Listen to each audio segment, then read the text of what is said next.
of July. Reverend Sam Parsons, could you please say prayers for us? Thank you. Let's pray.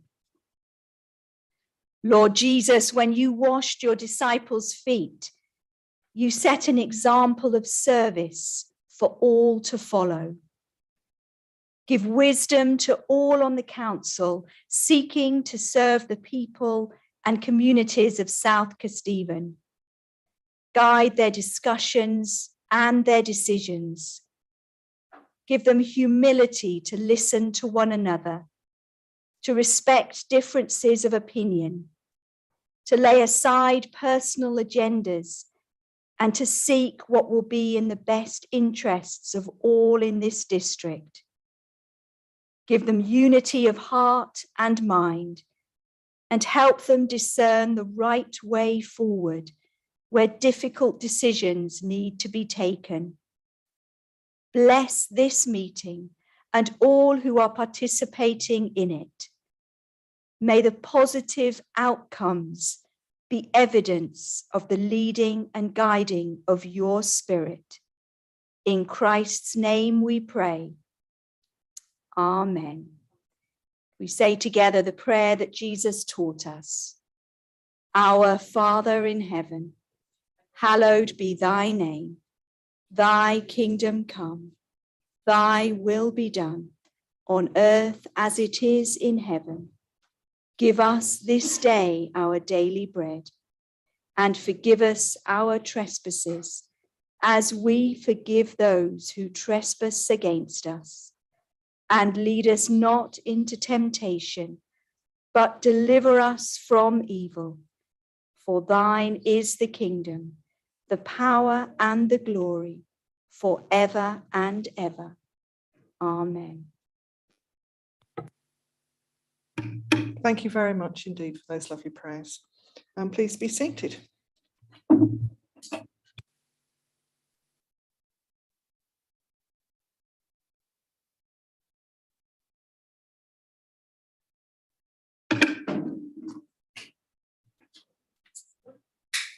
My name is Councillor Helen Crawford and I'm the chairman of the council. As it is warm in here today, if you wish to remove your jacket, please feel free to do so.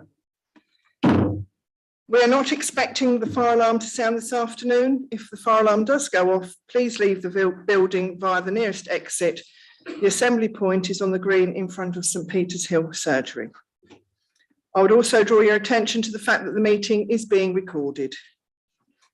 I would like to begin by welcoming all councillors, officers and members of the press and public who are joining our meeting today. May I also welcome James Wellborn, who sat at the back, to his first meeting of the full council on his first day at the council, who is the new Democratic Services Manager. So welcome and wish you all luck in your new job. Any councillor who wishes to speak should press the button on their microphone. A green light will signal that you are in the queue. I will call councillors to speak in the order in which they appear on the list. Please do not press your button again if your light is, speak. Where have I gone? The queue. When it is your turn to speak, I will call your name and the Democratic Service team will ensure your microphone is live. They will also turn your microphone off when you have finished speaking. You will not be able to turn your own microphone on or off. This will be done for you. The button on your microphone will only allow you to join or remove yourself from the list of councillors requesting to speak. Members are also reminded that when speaking, comments should be addressed through the chairman and members should speak clearly into their microphones. Members are also reminded that when the chairman starts to speak, you are to stop speaking and be seated. The length of time for speeches remains 5 minutes. You'll be warned when you have 30 seconds left and your time is up. Throughout this meeting, we will be voting by a show of hands. The only occasions we will use a roll call vote will be if a recorded vote is requested. The rules of debate are set out in the Constitution, but here is a brief reminder. A member may speak once on motions and once on each amendment that is put. Other than exercising a right of reply at the end of debate on a substantive motion or an amendment, the only time a member may speak a second time is to raise a point of order. point of information, or a point of personal explanation. Points of order may only relate to an alleged breach of the council procedure rules or the law. Any councillor who wishes to raise a point of order must indicate the rule or law and the way in which they are considered it has been broken. A point of information provides any councillor with the ability to intervene should they believe another councillor is providing the council with incorrect information, thereby saving the council from being misled and saving its time. A point of personal explanation may only relate to some material part of an earlier speech made by the councillor, which may appear to have been misunderstood during the debate. We will now begin to work our way through today's agenda. So, item 1, public open forum. Do we have any speakers? Thank you, Chairman. I can confirm that no public speakers have registered to speak for this meeting. Thank you very much. Apologies for absence, please. Thank you, Chairman. We received apologies for absence today from councillors Pam Bosworth, George Chivers, John Cossier, Paul Fellows, Graham Gill, Rosemary KB Brown, Anna Kelly, Jane Kingman, Matthew Lee, Nikki Mansfield, Annie Mason, Jackie Smith, Judy Smith, Lee Steptoe, Jane Wood and Paul Wood. Thank you. Do we...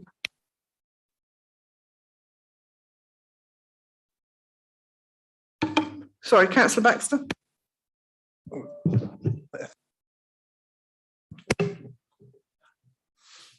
Thank you. Thank you, Chair. I don't know if Phil Dilks was on that list. Certainly he was he on the list? Okay, thank you. Thank you. Councillor Nick Robbins. Chairman, an apology from Councillor Penny Robbins. And Councillor Susan Sandal. Yes, Councillor John Dawson sends apologies. Thank you. Yeah. Right. Item 3 on the agenda, disclosures of interests. Do I have any? If anybody thinks of any whilst the meeting is going, then please make us aware.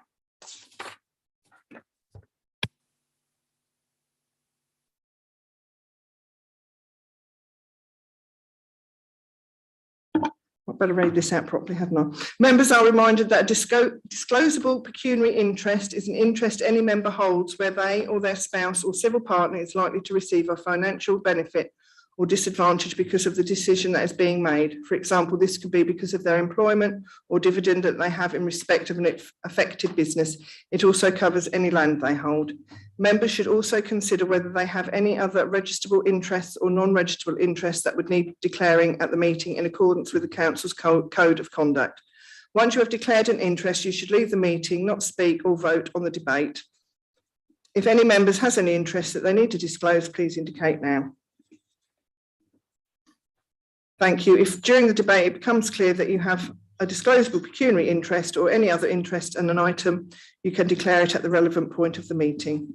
We'll now go to the next item, which is item 4 on the agenda.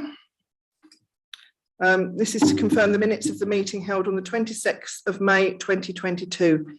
Any corrections should be regarding the accuracy of the substance of the minutes, not typographical errors, which should have been raised with the Democratic Service team when the minutes were published. If you wish to make any corrections to the minutes, please indicate now. Councillor Stokes.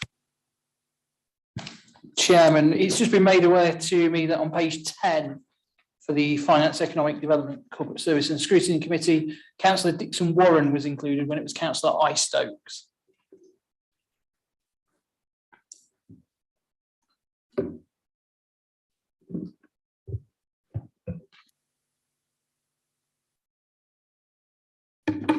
Thank you.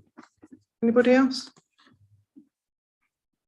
So could I have a proposal then, please? Susan Sandal? Yes, I'd like to propose to accept the minutes of the meeting held on May the 26th. Thank you. Lovely, thank you very much. Do I have a seconder, please? Thank you. Now we'll go to the vote. All those in favour, please raise your hands.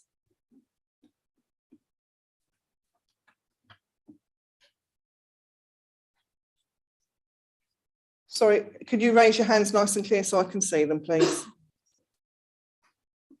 think that is unanimous. No, I was carried. Oh, I didn't see you. Thank you. That's why I like the hands nice and clear. Thank you. Item 5. This item is to confirm the minutes of the extraordinary meeting held on the 14th of June 2022. Any corrections should be regarding the accuracy of the substance of the minutes, not typographical errors, which should have been raised with the Democratic Services team when the minutes were published. If you wish to make any corrections to the minutes, then please indicate now. Councillor Selby. Thank you, Madam Chairman. I'd just like to say thank you very much indeed to the person that wrote the minutes, Madam Chairman. I like them very much indeed, and I'm happy to propose them. Thank you. Thank you. Seconder, please. Councillor Vishnessing. Oh, sorry. Yeah, yes, Madam Sorry, Chair. Councillor Wotton, you hadn't pushed your button. Councillor Wotton. Thank you very much indeed, Madam Chairman. Happy to second those minutes. Thank you. Lovely, thank you.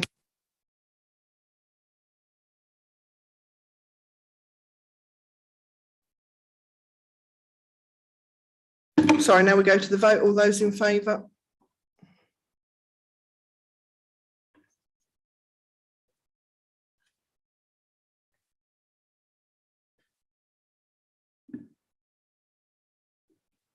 Against? Abstentions? Lovely, that's been carried. Item 6, communications. I will go to, I'd like to invite the leader of the council or individual cabinet members or the head of paid services to make any announcements, and then I will go with mine. Thank you. Do I have anybody? No? Okay then. Sadly, when I first became chairman, I had to pass on my apologies for many Jubilee celebrations as I was quite ill. Nevertheless, I've met some lovely people and I was extremely honoured to be asked to inspect the troops at the pass-off parade at the barracks here in Grantham, along with Colin Thackeray, the Chelsea pensioner who won Britain's Got Talent, and Geraldine Pond, the Queen's chaplain. It was a wonderful day and a complete honour to meet those troops who were passing off. Also attended the Commonwealth Torch Parade, which was amazing to see so many local children taking part, so well behaved. So huge thank you to all those people involved, not only getting it to Grantham, but the leading up to and on the day, because it was magnificent. And I believe you've all got my list of engagements on your desks. So thank you for that. Item 7. Housing revenue account revenue budget at Earlsfield Estate Grantham Improvement Works Project. This item is to consider council approval to allocate an additional revenue budget to enable delivery of this project. Is there a proposer for this recommendation to the report?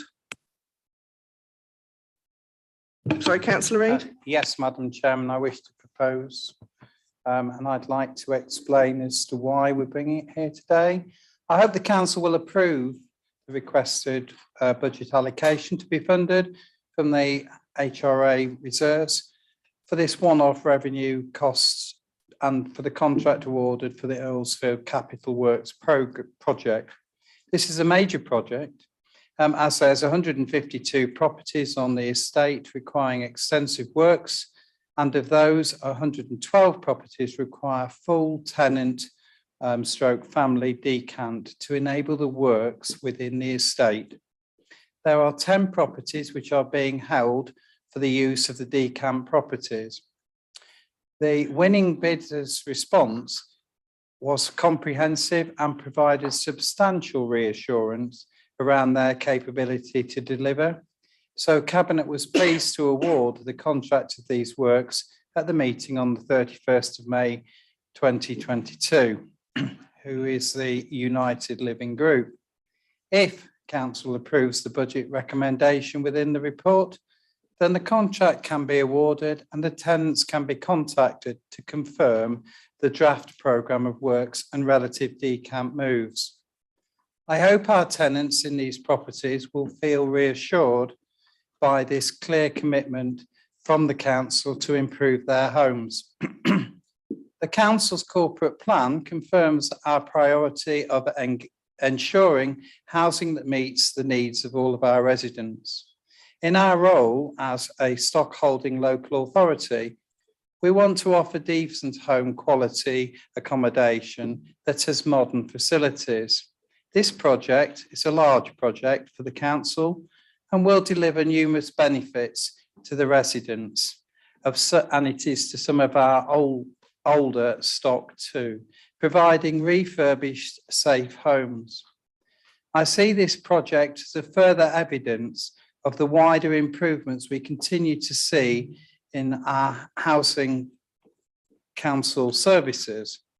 And I am pleased to note the extensive consultation with the tenants of these properties, showing the council is eager to engage, particularly with our cultural change and restructure with our residents, and continue to strive to meet the services of their needs. Thank you very much. I look forward to a seconder and of course answer any questions for debate. Thank you, Madam Chairman. Thank you. And can I remind people that you need to push your microphones if you wish to speak or second anything? Thank you. Councillor Mark Whittington. Yes, thank you very much indeed, Madam Chairman. I'm happy to support these recommendations, and I would like to reserve my right to speak later if required. Thank you. Thank you very much, Councillor Whittington. Now we'll go into debate. Do I have anybody wishing to speak? If you do, push your microphones, please. No? Okay. Councillor Baxter. Thank you, Chair. Sorry, I pressed my button. I didn't realise I've got to do a hand as well. I just wondered if we have any. It's great to see that we're doing some works on these houses in Grantham, and I'm pleased that we can facilitate it, and I'm happy to support the proposal. But we soon will be getting the feedback from the condition surveys if we haven't had it already. Can you tell us the financial impact or the likely financial impact of bringing the stock up to the level required as deemed urgent by the condition survey? Thank you. I'm not sure if that question is actually relevant to the proposal that's here with us today, because we should be discussing the proposal. Yes, Councillor Baxter. Thank you for your concern, Chair. It is relevant because it affects the same budget, and if we know that we've got a stonking great budget that's coming up, then we need to think carefully about how we're spending it. The rest, surely anything that relates to the budget is going to affect the budget. If we start digging into people's budgets without looking at what else we've got to spend them on, then we're not doing a job properly. That's not due diligence. Thank you. Councillor Cook. Thank you, Madam Chairman. I'd just like to thank both Robert and the housing team for all the work that they've done so far in improving our housing service. And I'm delighted that with the work that has been ongoing, it's looking like we should be having the regulatory notice lifted from us as a council shortly, which is fantastic news for our housing service. And I think in terms of the wider discussion around the rest of our housing estate, I think we need to wait for the condition survey to be returned before we can then start to plan and then budget for the future. Thank you. Councillor Reid, you need to push your button if you wish to speak, so then they can turn your microphone on. I'm all right. Thank you. If I could ask people to refer to 7.1 within the report, it clearly shows that 2.442 million of the monies that are required are in fact in this year's budget. We have upfront, in a way, funding of the total expenditure of the 3.9. So that's why the additional amount of 1.4 million is being required. Yes, this is actually outside of the housing stock condition, and indeed the monies. It was very prevalent before we got to the findings of the housing stock studies. And indeed, I'd like to use this opportunity of reminding and informing council that I, along with my finance colleague and cabinet member Adam Stokes, are working at the preliminaries of the findings. They are being worked on and prioritised into those that are urgent, those that will go into a short term, those that will go into a medium term, and those that will go into a long-term plan in order to look after our housing stock. I obviously can't say that what those budgets are going to be, because sincerely we are working on them, but you will know them, and you will know them as soon as I can share them with you. Thank you very much, Madam Chair. Thank you, councillor Reid. Do I have any other speakers? No? Oh, councillor Moran. Oh, sorry, councillor Louise Clack.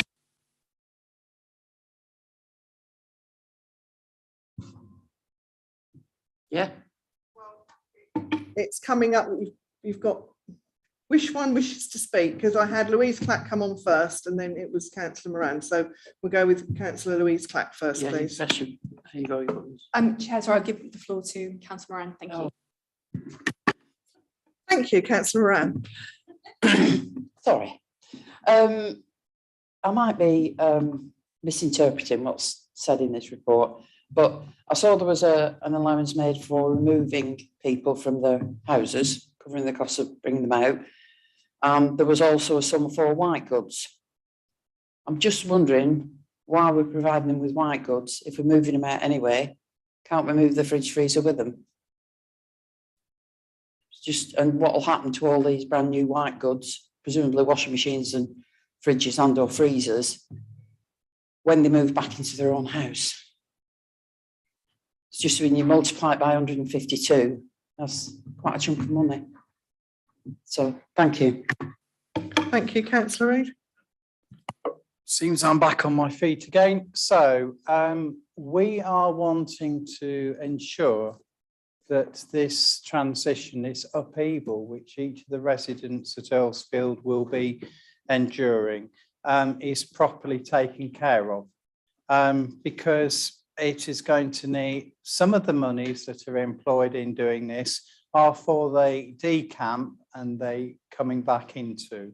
So they're coming back into their houses when they have been fully reconditioned. So in that process, there is a need for us to look after their white goods, okay, and indeed making sure that they are reinstated properly on their return. It is really a touch of real care. Thank you very much for asking the question. Thank you. Do I have any other speakers? No, then would I ask councillor Reid to sum up? Thank you very much. I think I've perhaps debated and said quite a lot. In my usual style of being quite a lot to say about things. So I think there is a seconder in Mark Whittington. Thank you very much. Councillor Philip Knowles, you've come in after. I was trying to, thank you, Chair. I was trying to get in just before he came to sum up. It's once the summing up has been done, it's not appropriate for anybody to ask another question. But I wished he'd asked the question, answered the question that was asked by Councillor Moran, because he didn't say why new goods have to be bought and not the old ones taken out and put back in and used again. So he didn't answer the question, but it's too late now. Thank you. Councillor Mark Whittington, did you wish to sum up? I can probably make a point of sorry. No. I can probably clarify your question, Philip.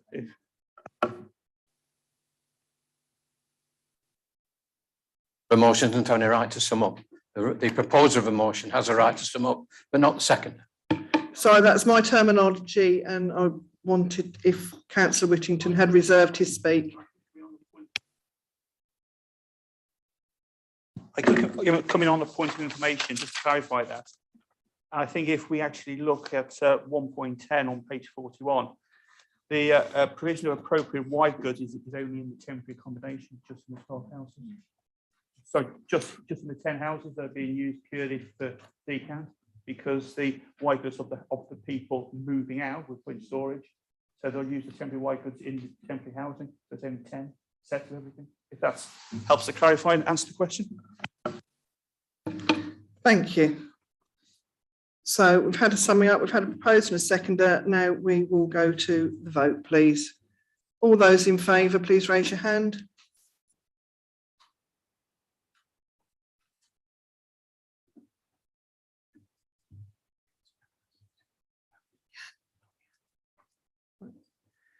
Those against? Those abstentions, please. One abstention. That's carried then, thank you.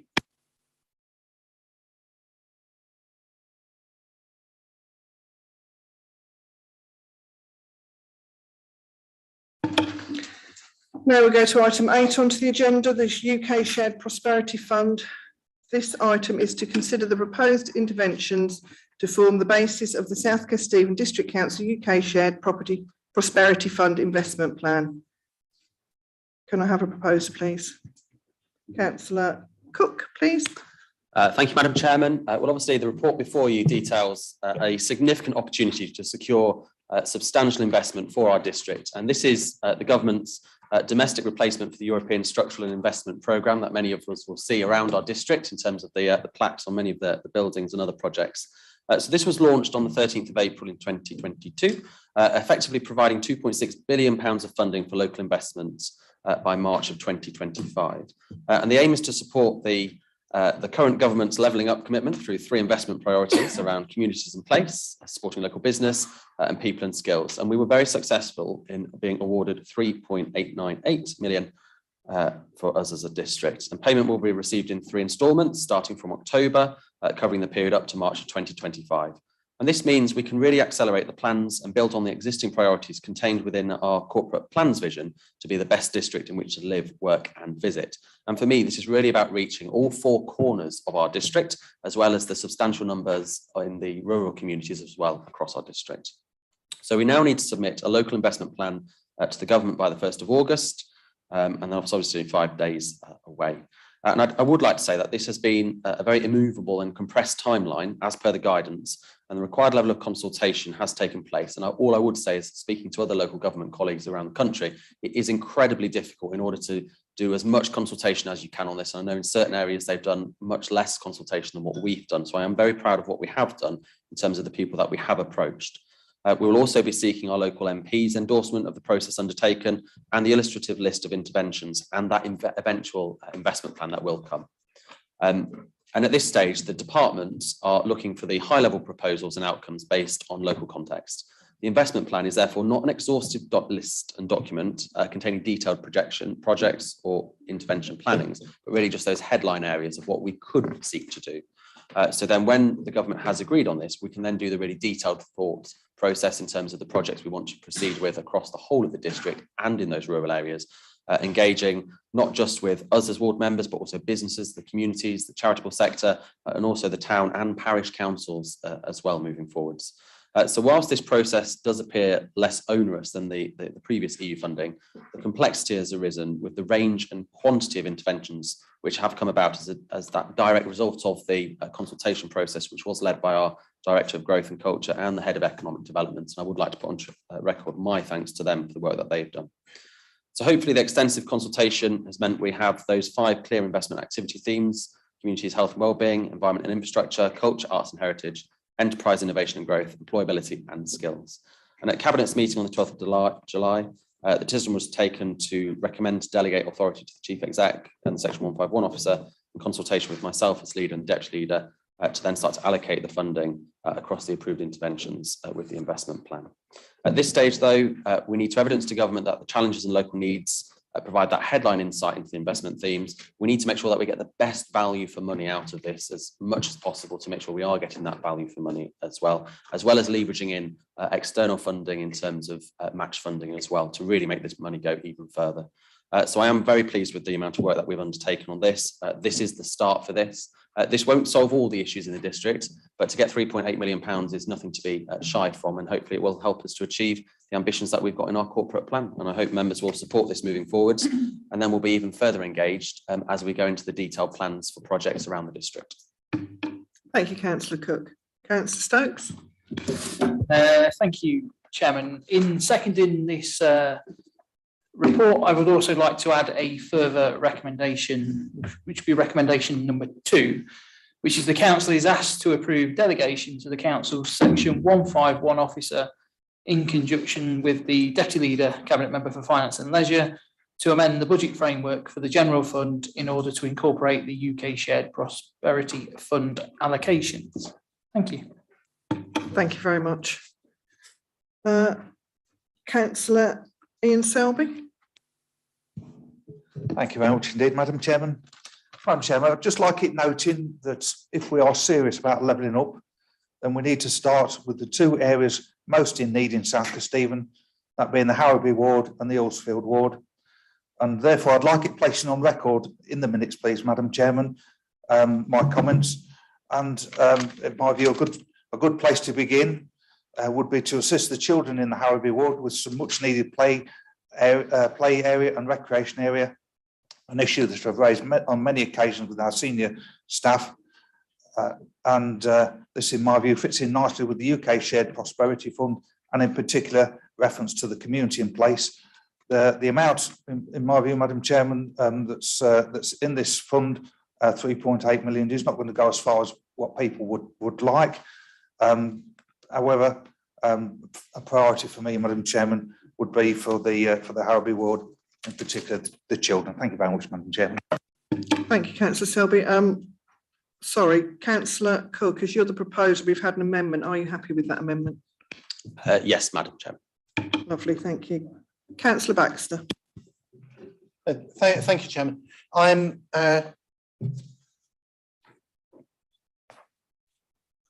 went to a members' workshop about this, which 13 of us attended, and it was about 3 weeks ago, and we were quite shocked, I think, at the speed at which we have to reply to this stuff.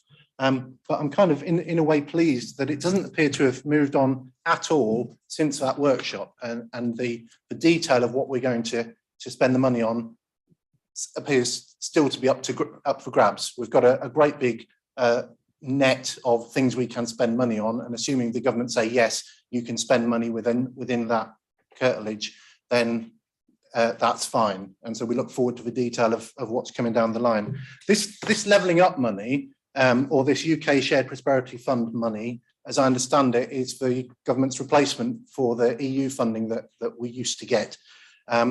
But apart from the issues of it being lastminute.com, there's also the issue of it not being very much. £3 million over 3 years is very thin gruel, as the guy in Westminster likes to say. And that thin gruel is going to end up with us arguing like crabs in a bucket over the money available. At the workshop, we got very bogged down in park benches and whether the park bench should go to an urban area or a rural area or whatever. I don't think we'll even get to that stage because we won't have sufficient money to do. We've got a limited amount of capital funding, which I understand isn't enough to put a all-weather playing pitch out, and then the rest is revenue, which I guess are interventions, and that might be peripatetic play workers if we have the power to deploy those, or it might be business interventions. We don't know. That comes down to the chief executive and the leader. I've got no problem with amendment part 2, as proposed by Councillor Stokes.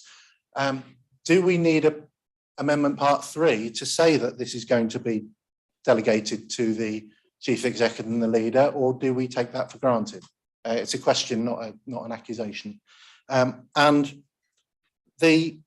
when the chief executive and the leader, if that's who we're delegating it to, make these decisions, where will these decisions be scrutinised? By what path, by what committee will we be able to scrutinise the decisions of the officers or the members who are making the decisions where the thin gruel gets to? Thank you. Thank you very much. Councillor Philip Knowles?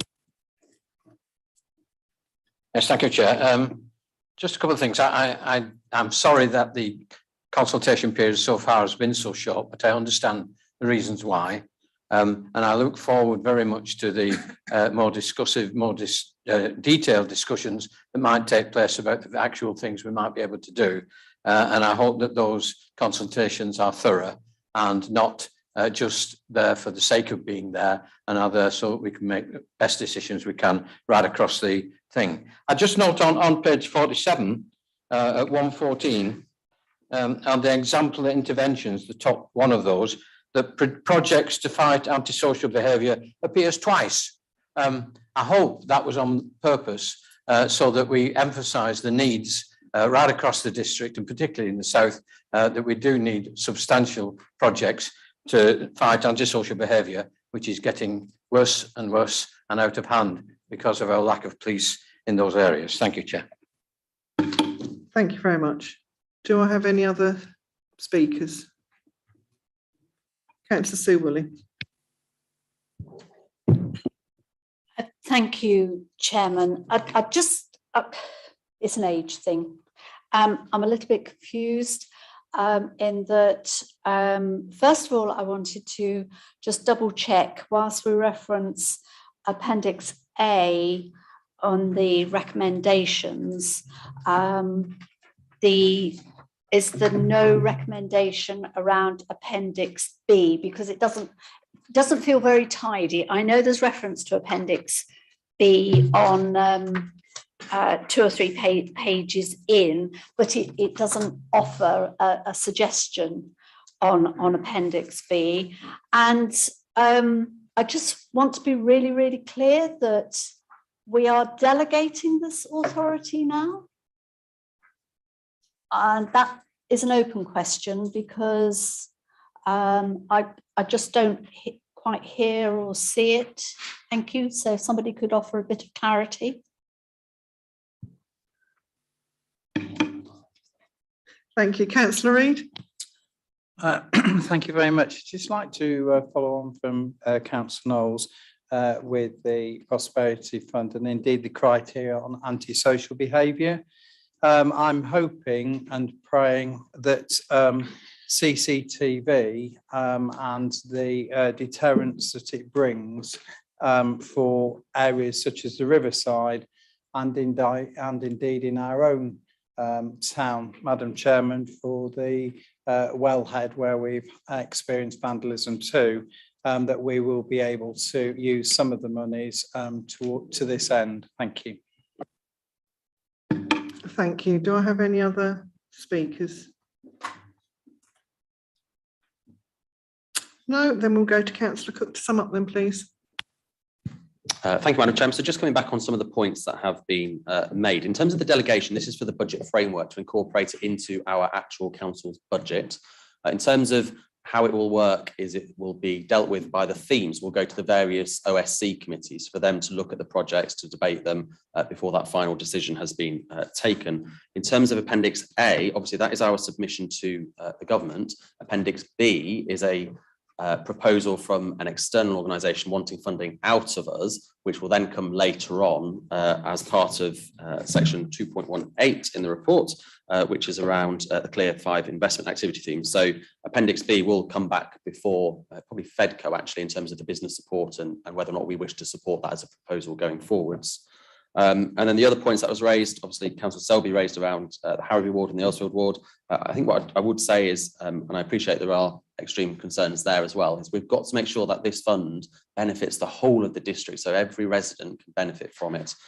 You know, we cannot deny the fact that there's deprivation in all 4 corners of our district and in the rural areas as well. So we've got to appreciate that. Yes, the comments around in relation to the mixture of revenue and capital. Look, it's £3.8 million.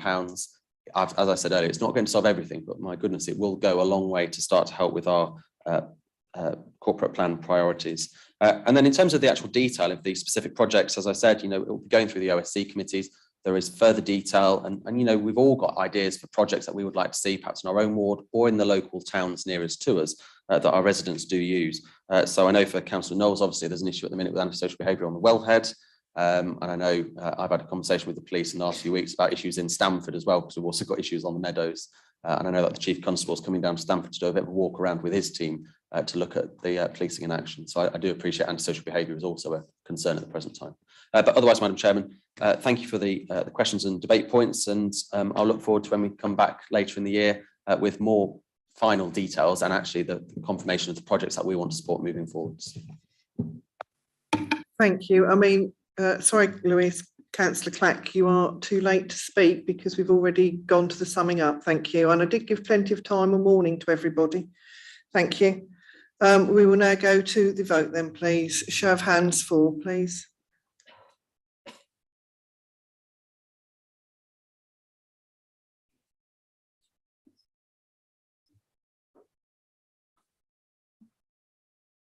Okay. Against? Abstentions? 1. Lovely, that has been carried. Thank you. And thank you for all the hard work that's gone into that, to the team. Thank you, Nicola.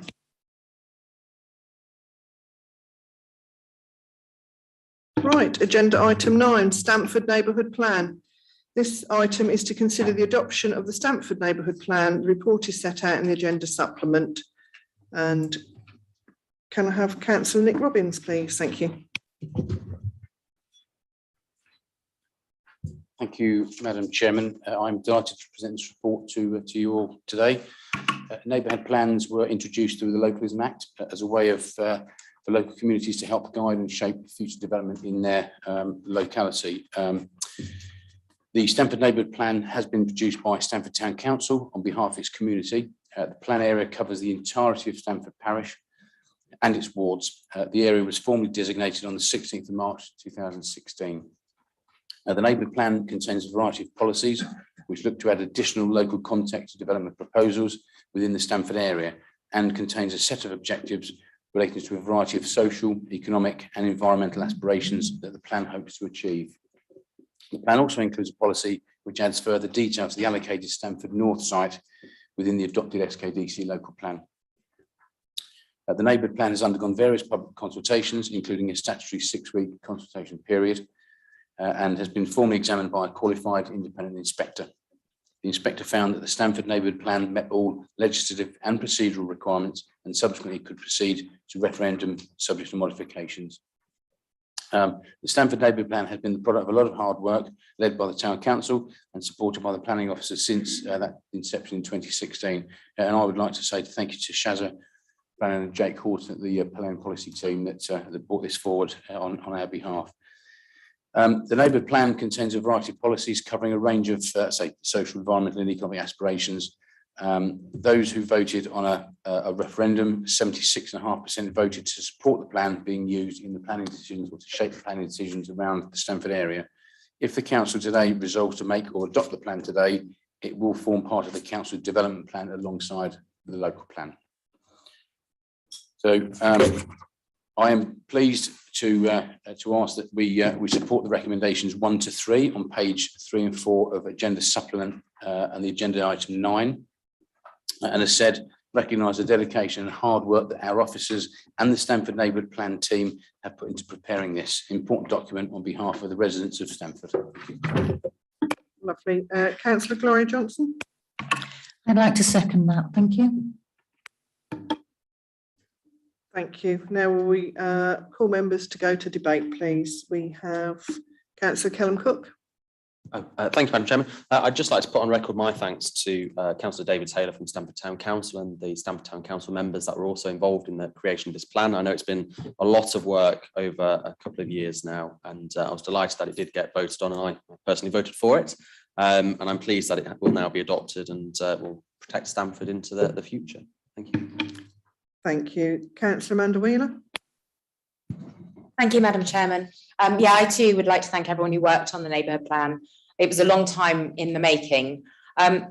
Unfortunately, a lot of comments from residents and concerned groups were not included in the final plan, which I understand was due to procedural reasons, as in they weren't included in the pre-submission draft and there was too much to change after that.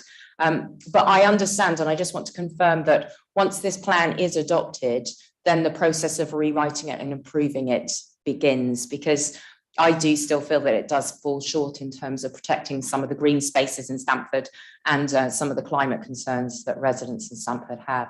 So can I just clarify that the process of rewriting it begins as soon as it is adopted? Thank you. Councillor Richard Cleaver. Thank you, Madam Chair. I should also like to amplify and agree with the comments of my colleague, Councillor Wheeler, and agree with the comments of Councillors Cook and Robbins in expressing their thanks to both the people who wrote the Stamford neighbourhood plan and the officers that were very diligent and very hardworking in supporting that group. And yes, I am aware, as Councillor Wheeler is, of the shortcomings of this document, which is unfortunate. And I do hope that there will be a good team of people working in future to improve the neighbourhood plan in put through a first revision of it without delay. Thank you. Thank you. Do I have any other people wishing to speak?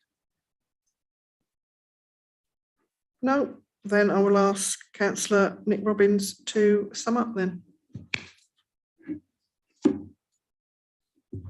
Thank you, Chairman. I think what I said before about asking to support the recommendations 1 to 3 on page 3 of for agenda item 9, and hopefully the Chamber sees it through to can push forward with Stamford, shaping the future of their town and neighbouring villages. Thank you. We will now go to the vote. All those in favour, please raise your hand. Thank you. Those against? And those abstentions? That's carried then. Thank you very much.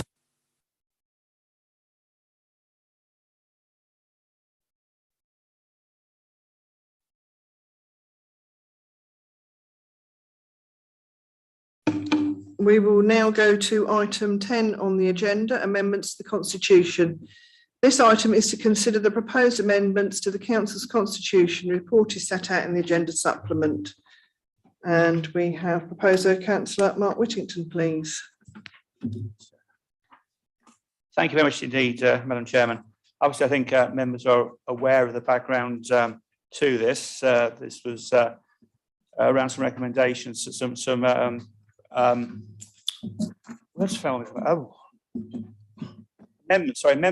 amendments proposed to the debate around the Constitution at the last meeting of full council. Some amendments that were proposed by Councillors Cleaver and Baxter. That was also brought to the Constitution Committee last Monday with 2 further items, which are on 1.5 and 1.6 on page 15 of the agenda supplement. The first one was around the name to go into the Constitution. Should it be chairman or not, and should it be a gender neutral term or whatever. 1.6 was around an issue that had recently related to quite a late cancellation of an overview of scrutiny committee meeting. So those 2 were discussed first, and their recommendations were both brought forward. So 1.5 on page 18, that's referred to recommendation 1 on page 13, and 1.6 on page 15, our recommendation is number 2 on page 13. I'll then take members to pages 17 and 19, 17 and 19 of the agenda supplement. Appendix A are the list of amendments proposed by Councillor Cleaver, and Appendix B were those amendments proposed by Councillor Baxter. So what we did at the committee, we went through each of the amendments. There were five proposed by Councillor Cleaver, and I think there was 7 by Councillor Baxter. So we went through each in turn. We discussed them. We took a vote on them as to whether we should recommend that they came forward to this meeting here today. So, and they are contained basically recommendations 3 down to 6, all those that came through. So so quite a few of the amendments didn't make it through. So in terms of Councillor Cleaver's amendments, the only one that came forward was Amendment 2, which is reflected in. So I've got to get it right. Which is reflected in recommendation 4 and of Councillor Baxter's. The main one that came through was regarding supplementary questions, and that is recommendation 5 on page 14. A couple more of Councillor Baxter's around tidying up some words and within it to actually make the meaning of the Constitution better were actually agreed upon, and they are numbers 3. Sorry, these are recommendations number 3 and 6. So it's quite complete, and hopefully members have been able to follow it all through. Before I say that, obviously these are recommendations. Full council is the final arbiter of this. I believe, Madam Chairman, that because all of the recommendations are specific, that it's going to be your intention to vote on them all separately, because I think that might make more sense rather than trying to wrestle the whole elephant with just doing a leg at a time. Thank you, Madam Chairman. Thank you. Yes, because there are 6 recommendations there, I take we should speak and debate on each item, each of the 6 items individually. I think that'll be easier and fairer in debate than trying to struggle to get through it. So we will take the first item. The term chairman be amended to person presiding in respect of the council's committees throughout the constitution. Councillor Baxter. Thank you, Chair. For the benefit of the tape, I'm happy to second the proposal as a whole, which I think you need, don't you? Do you need a seconder for a? I think because I've said, well, we'll do it individually, we'll go on in each individual, if that's okay. Okay, well, I'm happy to second this one and reserve my right to speak to it later on. Okay, lovely, thank you.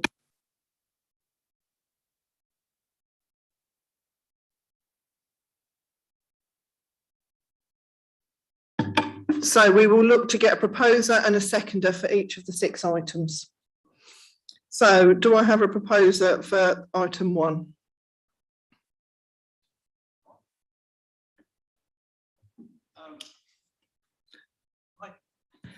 Yes, I will propose them each in turn then, and I'll be looking for a seconder. So I'll propose recommendation 1. Thank you. Councillor Baxter. I will second recommendation 1 and reserve my right to speak later in the debate. Thank you. Do I have anybody else wishing to speak on the debate?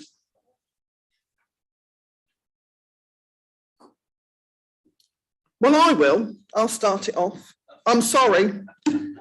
I don't like the person presiding. That makes me feel like I'm a judge and should be wearing perhaps a black handkerchief on my head.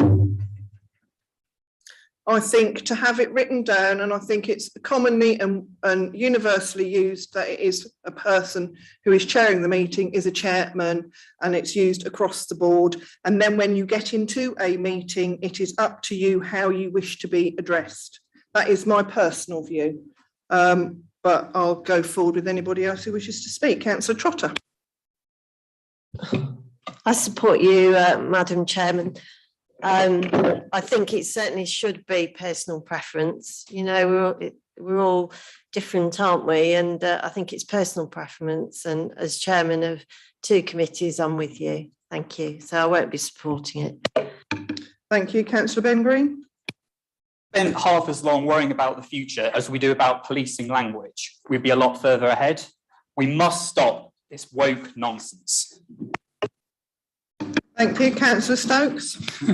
Well, follow that. So yeah, I mean, I was on the Constitution Committee. I thought this was an absolute disaster of a proposition. I didn't support it then. I won't be supporting it now. And as Councillor Green has said, it is woke nonsense. Thank you. Councillor Louise Clack. Thank you. Just to kind of come back on the woke nonsense. Yeah, no, I think this is a good idea. As vice chair of one of the committees, I think it's actually really important, and it is a personal preference, but having the default setting as chairman, I think is problematic. And as a mother of a daughter, who hopefully is going to be a confident woman like me, like my grandmother, and a long line of women ahead before me. I think it's actually really, really important. The default setting shouldn't be set by men. And whilst it's a personal preference, we should have a default setting that is universal. So I support this amendment. Thank you. Do I have any other speakers? Councillor Baxter. Thank you. Firstly, in response to the woke nonsense, woke nonsense is a word that people use when they're frightened of change. And it's something that could easily have been used and has been used by parts of society to resist virtually any progress towards equality. People thought that the Sex Discrimination Act, the Race Discrimination Act of the 1970s were unnecessary woke nonsense, although the word hadn't been invented then. And really, it's just this, the woke nonsense phrase is a means of obstructing progress. As for progress, I agree with Councillor Green that it should be, and also with you, Chair, and when you said I don't like the person presiding, I mean I think you're fine. But as for the phraseology, if we're going to decide when we get to the meeting, then there is no problem with this. The person presiding can choose how they wish to be addressed when they get to the meeting. And also, the way that the person is addressed is another way which has, not by you, which has been used to obstruct debate, as a means of beating people down who don't understand meetings. And people arrive at these meetings and they're intimidating places, and to put another layer of nicety on top of it, you've got to wear your jacket, you've got to submit your question 3 days beforehand, and you've got to know how to address the chair or the chairman. It's just a way to put people off getting involved in participating because they see us as sanctimonious. So there is no problem with person presiding being a phrase within the Constitution, and I applaud Councillor Whittington for having proposed it. Thank you, Councillor Sue Woolley. Thank you, Chairman. I wasn't going to speak on this because I too have a very firm view. I don't believe it demeans anybody by using the word, not two words, the word chairman. I think with presiding, whatever the person presiding, actually for me brings into, I certainly have a concern. If you just put person presiding, you are likely to miss who the chairman is all the time. And for the point of continuity, the chairman should be on the front. There is nothing to be ashamed about by being a chairman. I'm certainly not ashamed of being a chairman, and person presiding does mean that anybody can be the person presiding from meeting to meeting to meeting. And chairman adds not just a degree of gravitas, but also is a way of focusing on who was actually there at the time. Thank you, Chairman. Thank you. Do I have anybody else wishing to speak? No, then Councillor Whittington, do you wish to sum up? Yes, thank you. Thank you, Chairman. Yes, I proposed this at a Constitution Committee, and it was seconded at a Constitution Committee by Councillor Baxter. And we had a 2-2 split vote on this, and I used my chairman's casting vote to bring you forward because I thought it was important that the full council did actually debate this particular issue. I brought it forward regardless of what my own personal preferences, because again, I thought it was an issue that needed to be debated upon. I won't say anything else. I think we probably just need to move to the vote on this. Thank you. Thank you. Then we will go to the vote. All those in favour for person presiding, please raise your hands. Thank you. Thank you. Against? Thank you. And abstentions? Thank you. That has failed then. Thank you. So would you like to propose item 2, councillor? Thank you very much indeed, Madam Chairman. Yeah, recommendation 2 comes out of, as I said in my initial introduction, out of, this was starting to get really confusing to,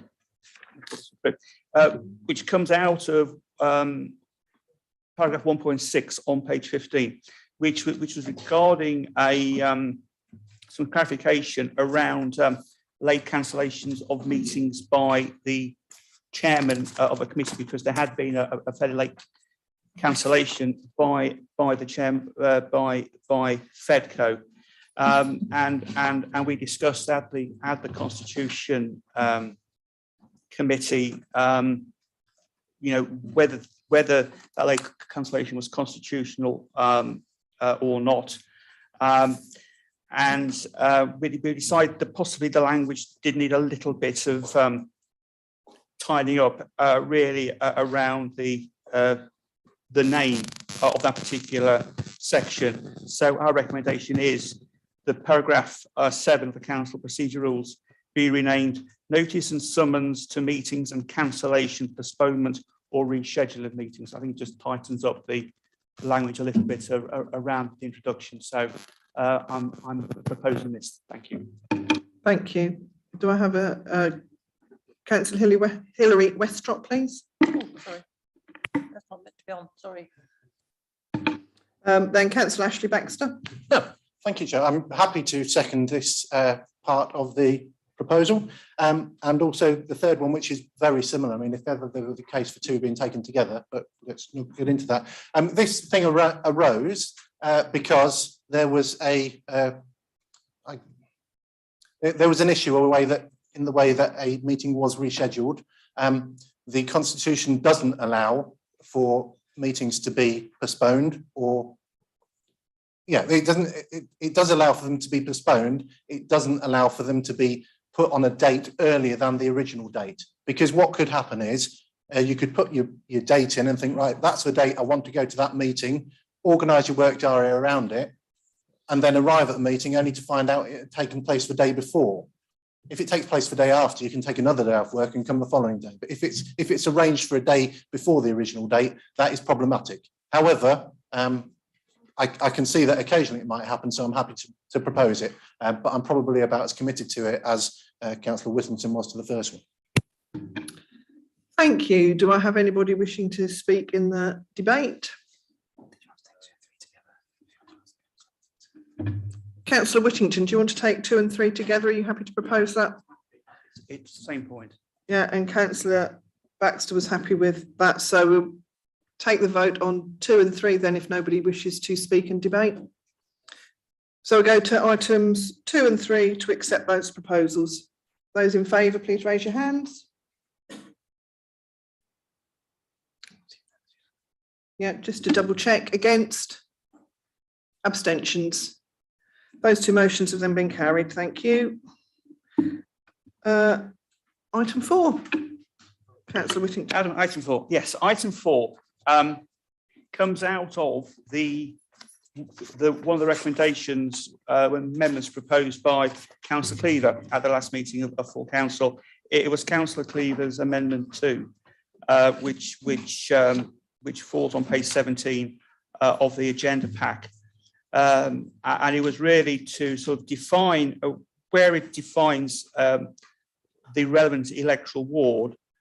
Councillor Cleaver's amendment would define relevant electoral ward as those wards which fall inside or adjacent to the boundary of the planning application in question. And we gave this one quite a bit of serious debate at the Constitution Committee. We did actually feel this was quite important. This doesn't relate to any councillor's right of call-in. That right of call-in is still there.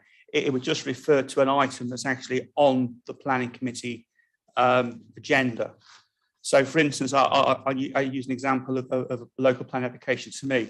Rectory Farm, the majority of Rectory Farm is actually in Earlsfield and Peasley and Ridgeway.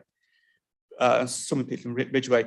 But my ward of Barrowby Gate, there's only Barrowby Road between the two of us. Obviously, any regulatory farm issues will have potential large issues on in terms of traffic on Barry Road and also the A1A52 junction. So even though I'm not within my ward, my residents and my ward will be significantly impacted by it. And I know as we start to roll out quite a lot of the, especially a lot of the developments around Grantham, there's going to be these issues with a lot of these developments and also in other parts of the district, where large developments are potentially going to touch adjacent wards, the impact upon local residents. At the moment, within the constitution, district councillor is viewed as just being the district councillor for the ward where the application is.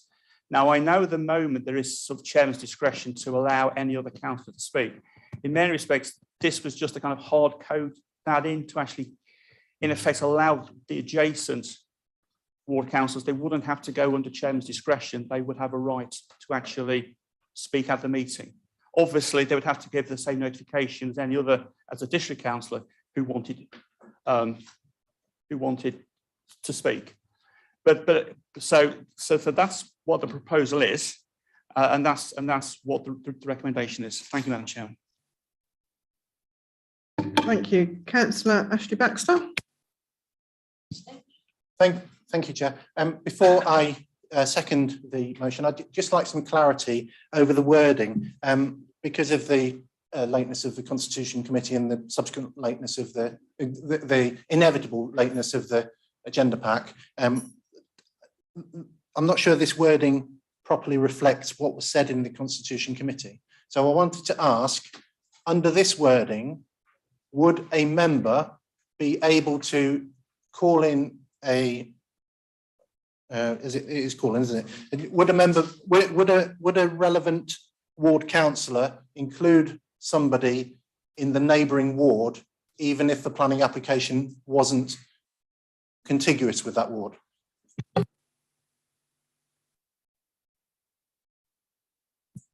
If you need an example, the leisure centre in Deeping St James is in the middle of the Deeping St James ward. Would I, as a member in a neighbouring ward, be seen as a relevant ward councillor? And I'll get Graham to apply some clarification on that. Thank you. Chairman, just for clarity, so this part of the Constitution that's seeking to be amended, it relates solely to the public speaking element of consideration of a planning application. So the relevant ward councillor definitions just relates to the point of the consideration of an application planning committee when members of the public would be speaking, as would parish town councillors and local ward councillors. So it's solely the public speaking element of an application that this relates to. Thank you. Is it a point of order? Thank you. Thank you. My point of order is that we haven't established an answer to the question. Under the public speaking part of the planning committee meetings, does a relevant ward councillor include a councillor in a neighbouring ward, even if the application isn't right up to the border of that ward? Leisure centre.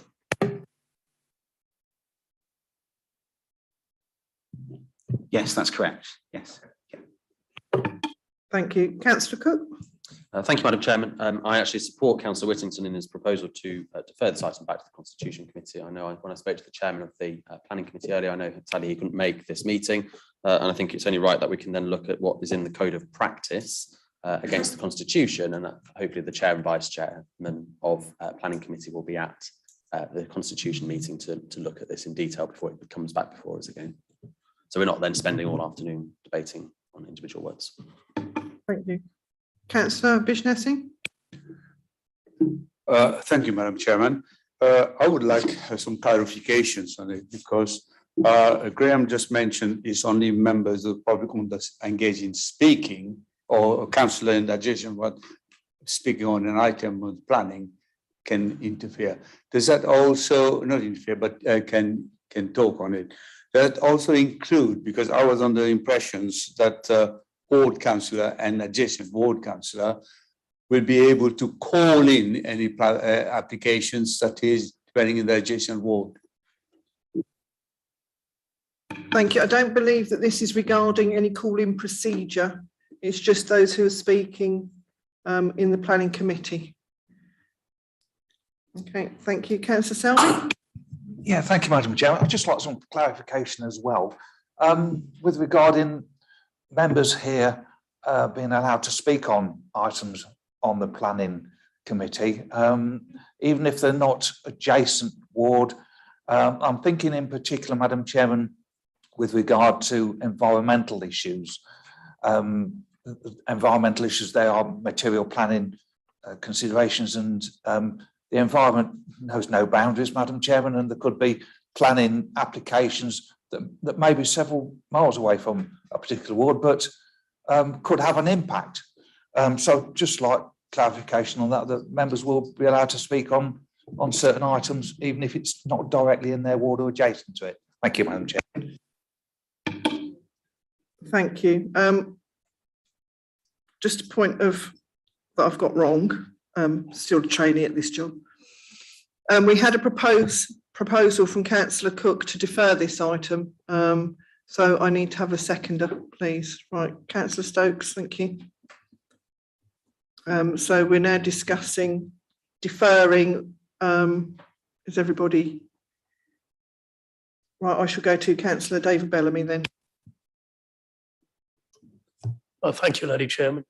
You put the wind out of my sails a little bit. I was just going to answer Councillor Selby, because I think in the first paragraph of the appendix, it does say that any councillor can speak at the planning committee meeting. So even though, regardless of the amendment, like I say, it doesn't take away the right of any councillor to request to speak at the planning committee. But I would recommend that they contact Democracy First, so just so that it can be put on the schedule of speakers, so we just don't have people randomly turning up at the meeting. Thank you. Thank you. Does anybody wish to speak in the debate about deferment, or should we go to the vote on deferment? So we'll go to the vote on Councillor Cook's recommendation for deferment on this item 4. All those in favour of deferment, thank you. Against? Abstentions? Thank you. Then that's been carried. Deferment, thank you. Item 5, if you'd like to propose that, Councillor. Thank you, Madam Chairman. Yes, right, should I find the relevant bit? Recommendation 5 was one of the amendments that Councillor Baxter proposed, and it relates to his amendment 1 on page 19, which is the fact that the new proposed constitution for a member of the public speaking of full council would remove their right to ask a supplementary question. For the present moment, previously they could have asked a question, supplementary, second question, supplementary, and the constitution took away the ability to ask the supplementary question. So the committee discussed this in some detail, and we did raise a potential issue of whether or not, if a member of the public who'd asked a question and received an answer wanted clarification around the answer they received, more of a kind of a point of information around it. For instance, if they received an answer that was committing the council to do something, perhaps their supplementary on a point of information might have been when is this like to start, as an example. So the committee decided that this is something that possibly that did need to be debated here at full council for full council's views on it. And I think on recommendation 5 does make specifically clear that a supplementary question must arise directly out of the original question or reply. So really would be that issue of a point of clarification. Obviously, this is just recommendation, and it's open for council to sort of debate and subsequently vote on. Thank you, Madam Chairman. Thank you. Councillor Baxter. Thank you, Chair. I'm pleased to second this proposal, this recommendation. it's quite difficult for members of the public to attend these meetings for various reasons. They have to submit their original questions well in advance. They have to take the time off work if they work during the daytime. They have to make arrangements to get to Grantham. It's quite a big deal coming up here. And I did it before I was elected, and I know what a rigmarole it is. And I asked some questions before I was elected and was offered a supplementary. I think on one occasion I was told your supplementary is not relevant. That's fine. If the chair deems that it's not relevant, then that's already dealt with. On occasion, the question isn't answered adequately, or I wouldn't accuse anyone of avoiding the question. So I'll say that sometimes the question can be misunderstood by the person who is receiving the question, and the supplementary gives the questioner the opportunity to rephrase the question or explain the nuance of the question. Or, as Councillor Whittington says, it might be a question of they get an answer and they wish to know when or how much or by what time will this decision be made. If the supplementary question is too difficult to answer at the time, it's quite within the wit of the people who are being asked the questions to say, I don't know the answer to that right now. I'll send you a response by email. That's also fine. But the fundamental point is it's difficult and intimidating to ask questions in this room. So the least we can offer is a supplementary question, as we have done time immemorial.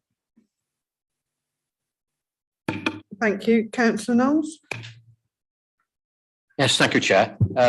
I must agree with that last point.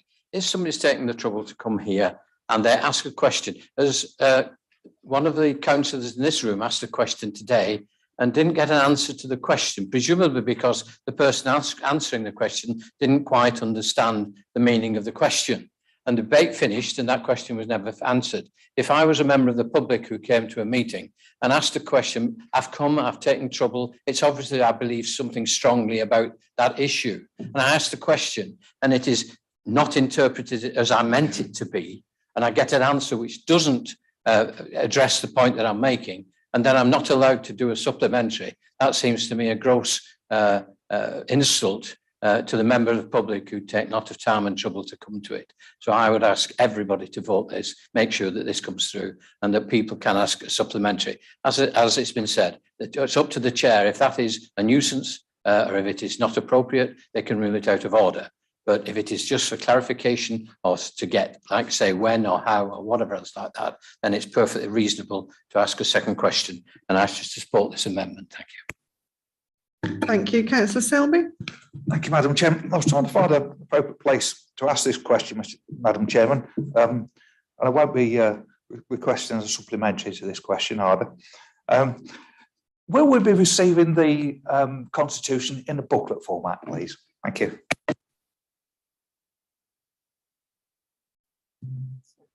Thank you, Chairman. I mean, the Constitution is now published online. I'll send out a communication to all members outside of this meeting to make any necessary arrangements. Thank you. Do I have anybody else wishing to speak? So we will go to the vote then. All those in favour, please raise your hand.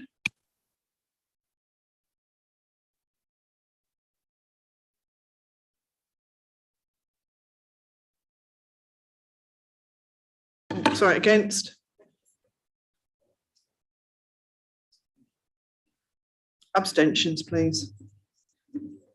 That has not been carried. That's failed then. Thank you.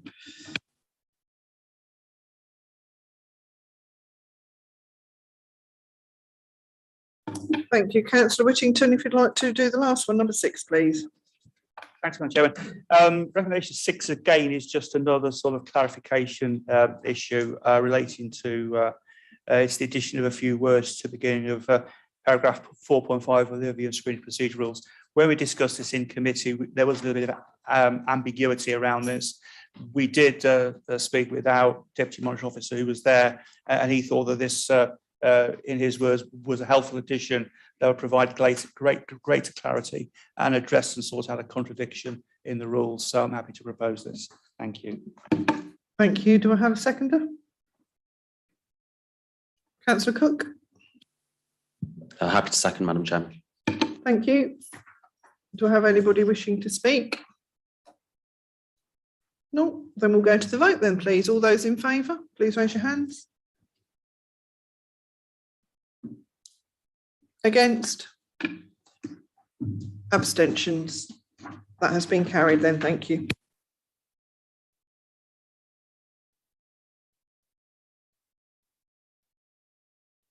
Yes, councillor. I ask, I approve the way you've dealt with this 1 to 6 and taken the 6. What opportunity will we have to hear the reasons why the other recommendations from Mr Cleaver and Councillor Baxter have not been put forward, and any explanation of why they've not been put forward? Just like I'd love an explanation of why some of the recommendations have been rejected across the board, across the way. Councillor Whittington, would you like to reply? Thank you, Madam Chairman. I've just earlier today, one of our Democratic Service officers sent me the minutes of the meeting from last Monday. Unfortunately, I did know the officer did want to go out today if possible. Unfortunately, because of pressure time, I've not been able to sort of look at them, but I will look at them as soon as I can. It'll possibly be first thing tomorrow morning now. So, just having a quick glance through them, I do think they give a fairly good summary of the discussions that took place and some of the issues that were raised and some of the discussions. So I would think that the minutes would actually make a useful, there would be a useful summary of the nature of the discussion that took place. In terms of recommendations, as I said right at the start, these were only recommendations of the Constitution Committee. The Constitution Committee sits under full council, and as I said right at the start, full council is the only sole arbiter of the council's constitution, so it can agree with recommendations of the Constitution Committee if it sees fit, and it can also reject them if it also sees fit likewise. Thank you. Thank you, councillor.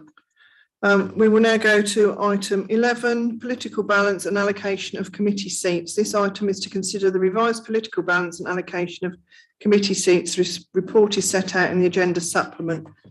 Councillor Cook, thank you. Thank you, Madam Chairman. Obviously, Councillor Baxter, as the newest group leader, will obviously be making his appointments in terms of the ASK group members. However, as a generous gift to the independent group, I would like to offer Councillor Paul Wood a number of gifted positions. So on the Employment Committee, Councillor Rosemary Trollope-Bellew will be coming off of that committee, and we will be allocating and gifting a seat to Councillor Paul Wood. The Employment Committee is a fantastic committee working across this council with appointing our senior officers and looking at the HR policies. He has done a tremendous job over the time that I've been on that committee with him, and I'd like him to continue in that role, as well as with Councillor Anna Kelly as the Vice Chairman of that committee. And we'd also like to remove Councillor Nikki Mantfield off the Culture and Visitor Economy Scrutiny Committee, as that will be gifted to Councillor Paul Fellows. That's the only appointments that we'll be making. Lovely, thank you.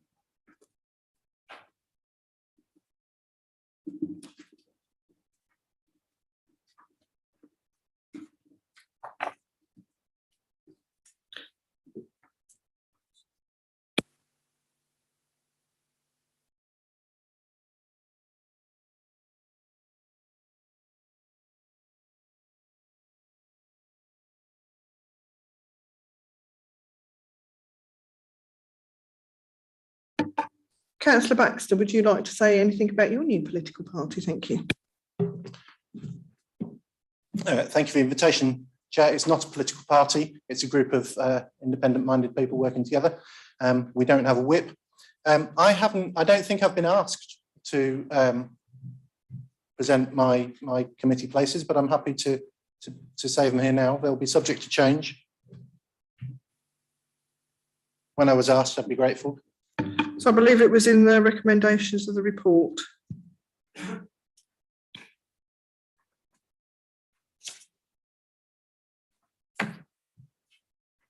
I don't know if but can you? Thank you, Chairman. So as soon as the notification was received in relation to the new political group on the council, The new political proportionality was sent to all group leaders. The report was published and the recommendations in the report set out the impact of the new political balance and the allocation of committee seats. So page 3 of the supplement in relation to the political balance report sets out as a recommendation those seats that are available to the new Alliance SK group.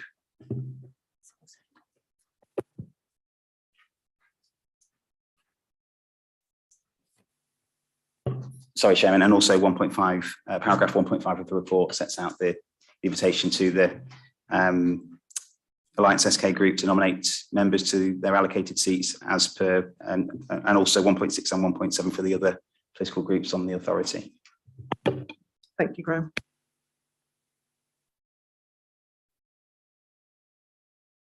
Would you like me to give you time to think? Because I've got no. Am I obliged to give the appointments now? I can do that, but I'm just interested in whether or not I'm obliged to do that.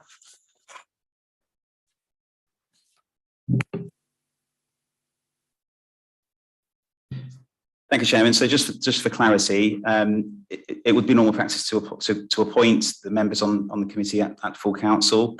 If you don't, then there will be a vacancy on your group for each of the committees that you're entitled to have seats on, but you would be able to appoint substitutes to the vacancy, if that makes sense. So it would be normal practice to in terms of the membership of the committee, to confirm that membership and full council to appoint members to that group, to that committee. But if you don't make any appointments today, there would be an Alliance SK vacancy on each of those committees, and you would be able to use your discretion as leader of the group to appoint a substitute to fill that vacancy. Councillor Baxter.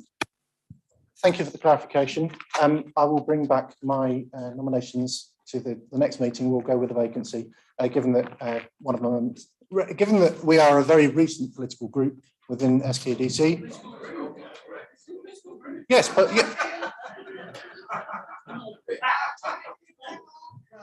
yeah, somebody's not listening. We are a political group. We are not a political party. A political party is one that is registered with the Electoral Commission. A political group is as defined under Regulation 8 or whatever it is of the yeah. So we'll go with the vacancy until the next meeting. Thank you.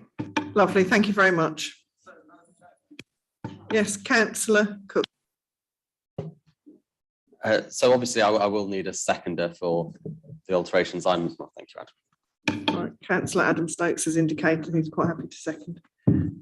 Right, Councillor Ian Selby.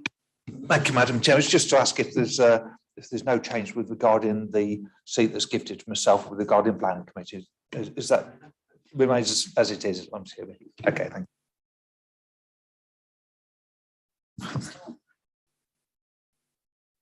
Thank you. Graham Watts will give out the independents nominations for their groups. Thank you. Thank you, Chairman. So subject to the changes that have been made, I've been made aware of the following confirmations for the independent group. So Planning Committee will consist of Councillors Penny Milnes, Harish Bisnaus Singh and Paul Wood. Licensing Committee, Councillors Philip Knowles and Paul Fellows. Governance and Audit Committee, Paul Wood. Constitution Committee, Paul Fellows. Employment Committee, Anna Kelly, plus Councillor Paul Wood that's been gifted already. Companies Committee, Councillor Philip Knowles. The Finance, Economic Development and Corporate Services Scrutiny Committee, Councillors Philip Knowles and Paul Wood.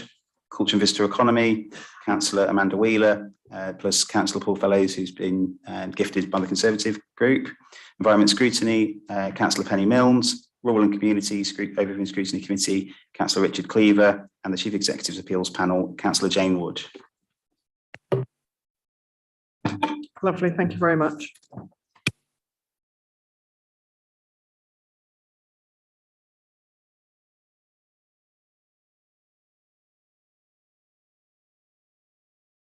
So we need to take a vote on that then. All those in favour, please raise your hands.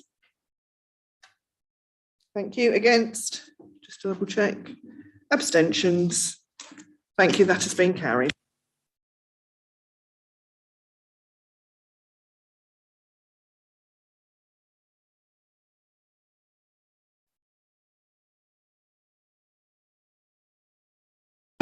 Now we'll go to item 12, dispensation for councillor attendance. This item is to consider the granting of dispensation for councillors' attendance. Councillor Cook, please, as a proposer. Thank you, Madam Chairman. I wish that the council today will provide dispensation for councillors Rosemary Caby-Brown and Judy Smith. They are very diligent councillors and members of this authority. They have held the office of chairman of this council and are senior members of this authority. And I'm sure every member will wish them well as they continue with their health. And I know they can't wait to come back here to contribute again, which should hopefully be in the not too distant future. Obviously, I'd like to propose that we provide them the dispensation that they should rightly deserve. Thank you, and I'm quite happy to second that and reserve my right to speak. Thank you. Do I have anybody to speak? Councillor Baxter. Thank you, Chair. Yes, I definitely wish them well with their health. I hope that they are able to come into the building soon. They are well-respected councillors. Each of them have served for around 20 years. They are honourable and occasionally outspoken, which is very welcome when there are so many other members of their group who are hesitant to speak up in meetings. But sadly, after this time, like last time round, we granted them 6 months, and this time round we're saying another 6 months. Clearly and sadly, they are unable to perform the role to which they were elected. We've seen that just now, where the Conservative group can't even find enough members to fill the committee places, and have done a generous thing in gifting seats to the independent members. And I'm sorry that you didn't read the agenda paperwork before today, Councillor Baxter, in order to get your own members elected to committees. Chair, I'd like you to tell me what point of order the leader just raised. At the start of the meeting, you said that if someone raises a point of order, they have to point to the rule or law to which they are raising a point of order. Councillor Cook. A point of information, and I'm very disappointed with the speech that is currently happening from Councillor Baxter. Thank you. Councillor Baxter, do you wish to continue? Irrelevant comment. And an unconstitutional. It wasn't a point of information, it was a point of opinion. So the Conservative group can't fill the committee spaces and is generously gifting them to members of other groups. I put this on social media to see if I was the only one that was concerned about this.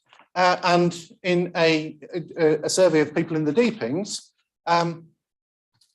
88% of people thought that the councillors shouldn't be given another 6 months.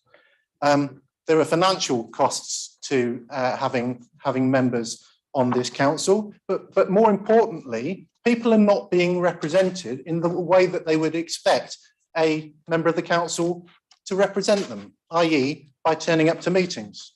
So I don't wish to be mean to anybody, but I would propose that we vote against giving them a further dispensation so that we can get someone in to perform the role. But I would also say that in September or at the next available meeting, when their term of office has expired, that we confer upon these fine women the status of honorary older women, the status of honorary older women as allowed by the Constitution, which we don't do often enough, in my opinion. So that's where as I've said at the start, it's nothing about the people who are honourable people, but they are clearly not able to perform their role. Thank you. Councillor Amanda-Wheeler. Thank you, Madam Chairman. First of all, I'd like to express my best wishes to Councillors Rosemary Caby-Brown and Judy Smith, and I hope that they're on the road to recovery. Yeah, it's the same thing, the fact that we've got, this is the second time round that we're being asked to consider dispensation for their attendance. So I just wanted to say that I trust that their current situation is allowing them to still represent the residents in their ward in some capacity, and that they are still able to take on casework, in which case the issue seems to be the committee places. And I'm just wondering whether a sort of compromise situation would be, if they're still able to deal with the business of their residents, perhaps their places on committees would be better served by other councillors. I just had a quick look to check, and I think both of them are on planning committee, which I understand is notoriously struggling with attendance. So whether it would be better to have permanent replacements for them, permanent temporary replacements for them until they're well enough to return. And also the culture and visitor economy is another one. So I just wanted to add that to the mix. Thank you. Thank you, councillor Adam Stokes. Thank you, Madam Chairman. Obviously, I'll be supporting this recommendation. I thought the speech from Councillor Baxter was his usual diatribe of rubbish. He quoted figures of 88% of people. How many actually did that survey? How many? Nearly 300, but that's not the population of the Deepins, is it? So it's not a high proportion. I mean, we generously gave 2 seats to the independent groups. It's a shame that he wasn't organised previously, but I will be supporting this. I think it's vital that we support our councillors who are unfortunately unable to attend. I know that both are doing extremely high amounts of ward work and are working with their fellow ward councillors in those wards to continue that work. But I'm definitely going to be supporting this recommendation. Thank you, Chairman. Thank you, councillor Sue Woolley. Thank you, Chairman. I know both councillors, Councillor Cabry-Brown less so than Councillor Judy Smith. So I will speak about Judy, but I have no doubt whatsoever that Councillor Cabry-Brown does exactly the same thing. To make the assumption that people aren't doing their jobs just because they're not in this room is an absolute nonsense, and particularly with the case of Councillor Judy Smith. The lady isn't here because for health reasons, but her phone is ringing constantly from residents, and she too in turn is getting in contact with the rest of the district councillors in the area, or indeed if it's a matter for the county councillor, which happens to be me. And I really, really think it's quite disgraceful, Councillor Baxter, that you've just jumped to this conclusion that both of them aren't working. They do 10 times the amount of work that most of us do. And it is an honour, particularly to know Councillor Judy Smith. She has led by example as a councillor, and long may that continue. Thank you, Chairman. Thank you, councillor Sarah Trotter. Thank you, Madam Chairman. Councillor Baxter. I do not believe that Facebook is always the place to discuss such matters. Personally, because you only get a snapshot of information, pretty much documentation what the author wants to hear. Okay, I can talk from experience. It was the vein of my life as a detective in the police, Facebook. In some elements, it can be considered, you know, as a format for bullying. Although I'm not saying you're bullying, I'm trying to explain to you it is not the place for this. Councillor Judy Stevens and Councillor Cabry-Brown have health issues affecting them attending meetings in person, like the rest of us who work really hard as councillors has been explained. We pick up our phone at night, at the weekends. Sometimes I wish I had time to put out Facebook questionnaires at the weekend, but I don't seem to have time. Representing my community as a ward councillor and also obviously as a family person. Also, I want to pick up that you mentioned older people a few times. My mother is 90 years old. She is as sharp as a tack. So she is the same as all of us, doing the same job, running her own business still. So I feel quite strongly, A, that you put this out on Facebook. I feel that you're kicking Judy and Rosemary down when they've got health issues, and I will not accept it, and I feel really strongly. Thank you. Thank you very much, councillor Trotter. Councillor Robert Reid. Thank you very much, Madam Chairman. Well, I will endorse, as I know you will too, that both you and I are amongst the councillors that actually accentuate the inquiries that she gets to be fair, sometimes she gets more a day than I do, and that's quite saying something. So hers are added to either one of us. But more importantly, housing and housing inquiries, I actually believe, are not political. It is with regret that I need to stand up to actually report that there are members of Market Deeping that you don't reply to. They actually tell me that, Councillor Baxter. So I am disappointed that you should need to say so. Equally so, planning and regs, which I sit on at county, often there's no representation that you represent.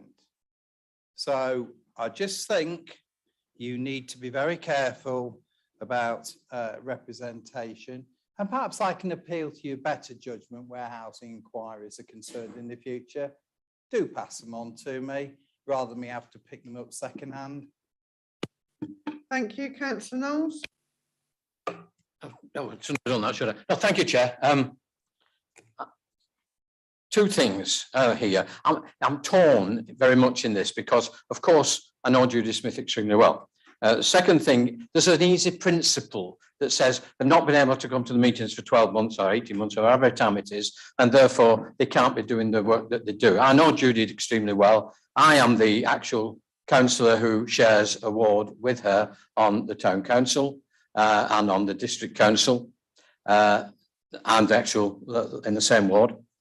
We do talk a lot. She is interested. She does get involved. She is the source of lots of information, and she gets to know more people involved than the rest of us put together do that. And so I would happily say that to answer Amanda's question, yes, she's still involved and she's still trying to do her best. It's very unfortunate that she won't be able physically to get to these meetings for the foreseeable future. To think that she will be perhaps coming to meetings regularly in the very near future is perhaps ambitious. But she has got a date for an operation later on in the year. So from the point of view of the person I know very well, and I can't comment on somebody else I don't know very well, that she still goes involved. But of course, that sort of simple principle, because they're not here for 12 or 18 months, they're not doing the job, seems attractive. And could seem attractive on Facebook or something of that nature, but isn't necessarily true. And I can vouch for the work that Judy does still.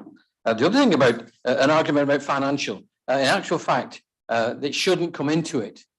Financial matters should not come into it. And he's got it wrong altogether, because if there are 2 vacancies, then we have to have elections, and that will cost the district a great deal more than just paying for something. I don't want your sympathy. No, so the theory is people are a long way for a long time and they're not fulfilling their duties. It's quite a simple theory. I can vouch for one of those people. As I say, I can't vouch for the other one. I don't know them very, very well, but she's been a servant a long time. But I can vouch for one of those people who's still involved. I go and see her from time to time. I know that other councillors do. I know I still speak to her. If something comes up in the area, I speak to her on the phone and she asks me to go and visit if it's something, and I discuss the option with her, and I've quite a few times responded on her behalf or with her knowledge and with her agreement with the response as it is. So I think that on this occasion, we agree to the proposal. Thank you. Oh, the other thing. Yeah, the other thing I want to say while I'm up, I am once again horrified by the way this council meeting goes. Somebody was asking me the other day, do I enjoy being a councillor? I enjoy being a councillor in many ways. I enjoy the committee meetings. I enjoy the various things that happen and various things. What I do not enjoy is the way this council meeting operates and how it becomes a sort of personal back and two usually between Councillor Baxter, not always, but usually between Councillor Baxter and other people. And it all gets very personal. It is not necessary. Even if one person seems to be saying something that is not quite right about another, it's no need for the rest of the people to come back and say, blah, blah, blah, blah, I can do better than you, I've got a better argument than you. We don't need it. Let's stick to doing things as we should be doing in this council meeting. And we don't always do them right, but let's get away from this nonsense of to and fro and individuality and personality. This is unworthy of any proper body of this nature. Thank you, Councillor Louise Clack. And thank you. So I'd just like to start by saying I do support the dispensation here. And lots of people have spoken to how fabulous Judy is in terms of her casework. I just like to say how fabulous she is in terms of her support of other councillors. And as somebody who's not quite so new now, but right at the beginning, Judy was one of the first councillors to be really quite lovely and very supportive. And however, I would like to say, echo Paul, in how Ashley has just been attacked with personal attacks. And I just think that is just completely out of, let me finish before you start on me too. And basically he put forward a reasonable point in terms of the longevity, and obviously it was arguably misguided in the sense that obviously they've been keeping up with their casework.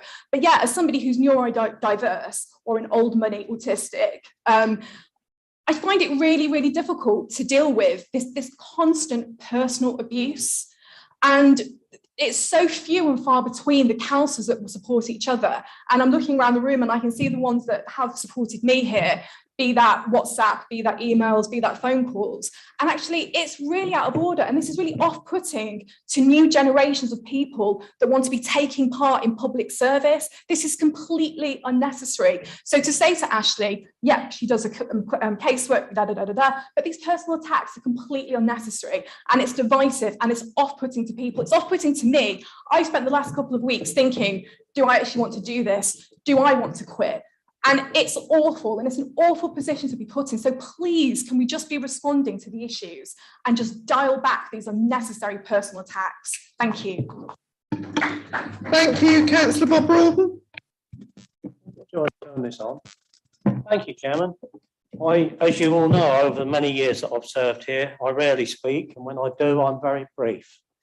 But 88% of 300 on a Facebook page, which I and probably hundreds of people did not deign to participate in, but instead chose to treat it with the utmost contempt and ignored it. Thank you. Councillor Richard Cleaver. Thank you, Madam Chair.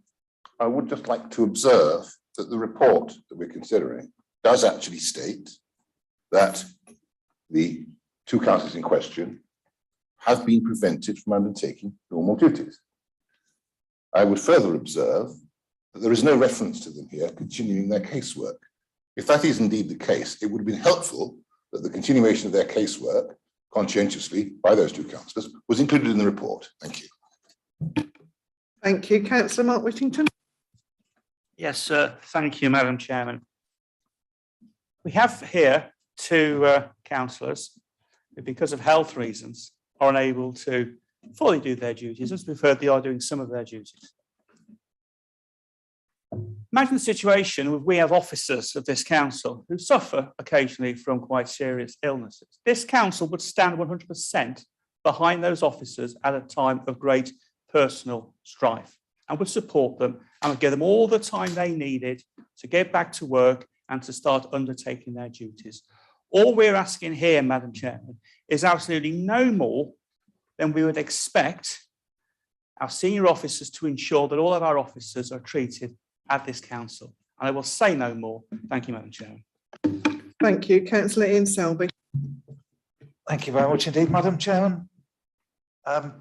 If a member has a long-term illness, I hope the same courtesy will be given in the future to a member that may not be a member of the administration. Regarding Judy and Rosemary, I have the utmost respect for both of them. I've known them for many years.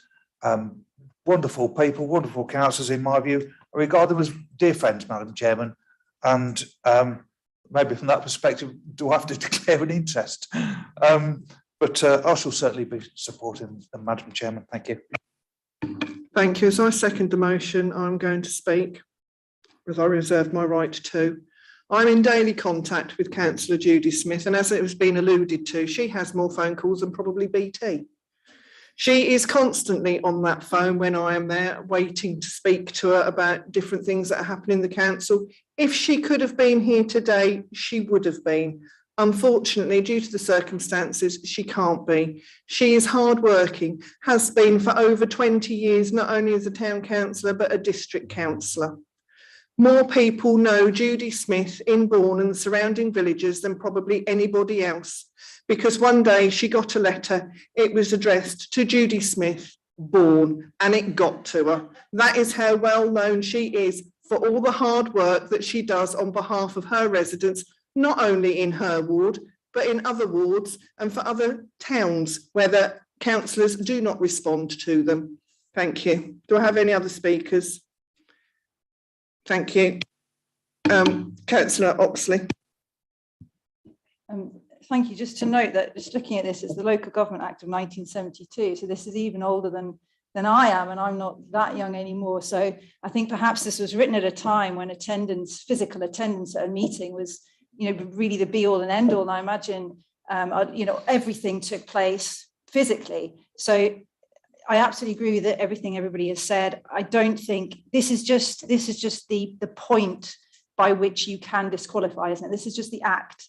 This is just the wording by which still 1972, by which still this sort of potential possibility of disqualification exists. But I think we all know that being a councillor is far more than rocking up to this particular meeting once in a while. And I absolutely back everything everyone has said. Thank you.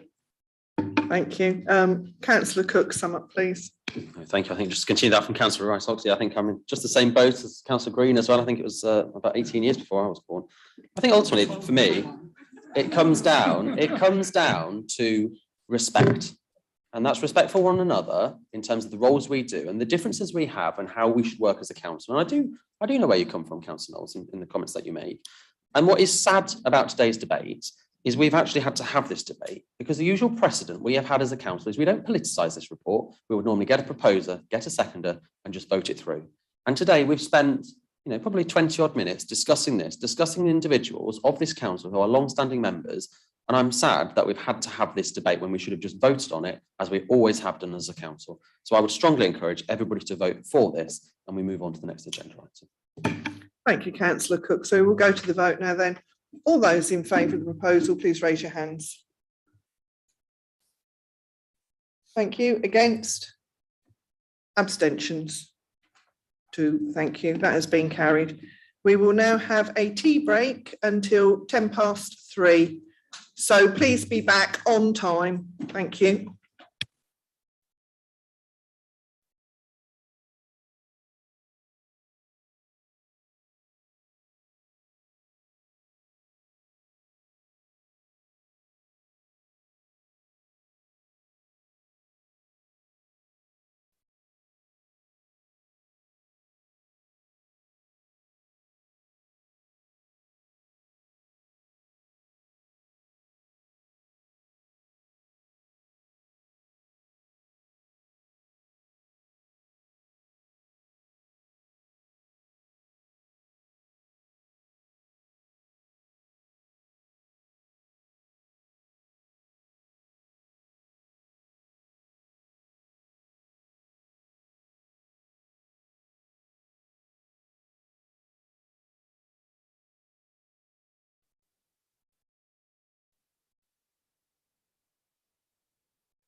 Right, thank you, everybody. I did say come back at 10 past, and I mean 10 past. So, item 13, members' questions. We will now begin the members' open question session. Members may ask one question only with no preamble or supplementary, which may be addressed to one of the following: the leader, the cabinet members, the chairman and vice chairman of overview and scrutiny committees, and opposition group leaders. The session may last up to 45 minutes. Please join the queue to speak by pressing the button on your microphone. I will call members out in the order in which they appear on my list. I expect you to put your question straight away. If you do not, I will direct you to move to your question. If after being instructed you do not move straight to your question, your microphone will be turned off and I will move to the next person in the queue. There is no right to reply, the making of the statements or entering in debate. So I will start with Councillor Virginia Moran, please. This is a question for Councillor Adam Stokes. What is the current position regarding the lease for the Deepings Leisure Centre? I'm aware that the fire escape issue is resolved, but what other matters are stopping the lease from being signed, if any, and what or who is delaying these matters being settled? Additionally, once the lease is signed, what is the estimated time for the lease to be submitted to the Department of Education and permission being received? Sorry, Councillor, it is just one question, not supplementary, so it's just the one question, please. Thank you. Councillor Stokes. Thank you. As the second question was ruled out, I will answer the first question. There are negotiations still continuing between the council and the school, as you've mentioned, and there are two issues currently remaining unresolved. And the council is working hard with the school with regards to the number of car parking spaces and a further issue of demolition costs in the future. That isn't for the moment. Obviously, that is just that needs to be in the agreement just in case in the future, whatever happens. But yeah, things are progressing and things are moving forwards with it. There is frustration from our side because we do want to get it resolved and we do want to get further on with it. But at the moment, we are still in discussions and we hope to have those resolved as soon as possible. Thank you, Councillor Stokes. Councillor Ray Wootton. Thank you very much indeed, Madam Chair. My question is for Councillor Robert Reid.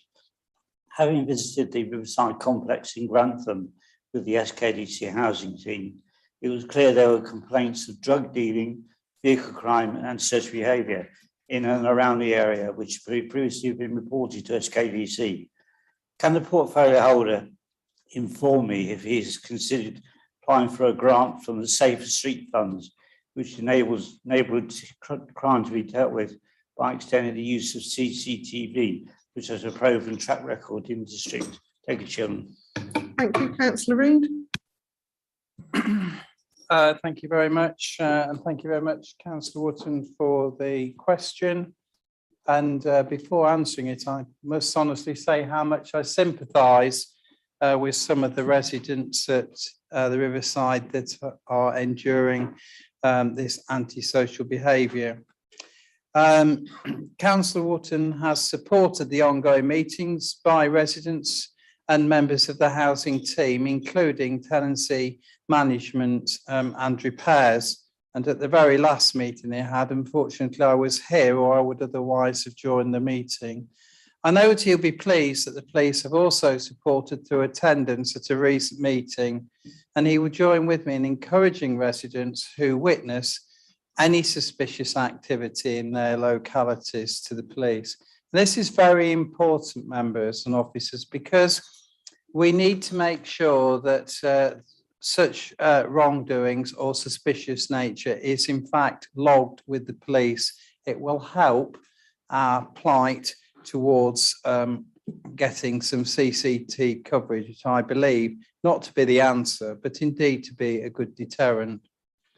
We as the landlord will not hesitate to take up appropriate action for breaches of tenancy, including possession, action of substances, and we will manage in a close partnership with the police and other agencies. As a council, we have a strong record for applying for and receiving grant funding to support the delivery of our services, and I'm pleased to confirm that officers are exploring your initiative, and I think I did allude through the Prosperity Fund, also that avenue as well.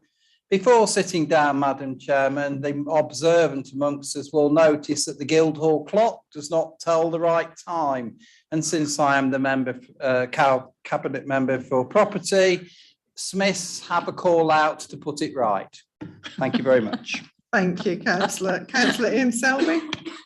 Thank you very much, Madam Chairman. I don't know whose portfolio this is, Madam Chairman, so if I direct this towards the leader of the council, and if you want to point it towards the portfolio holder, I'm sure it will be appreciated. Question is this, Madam Chairman.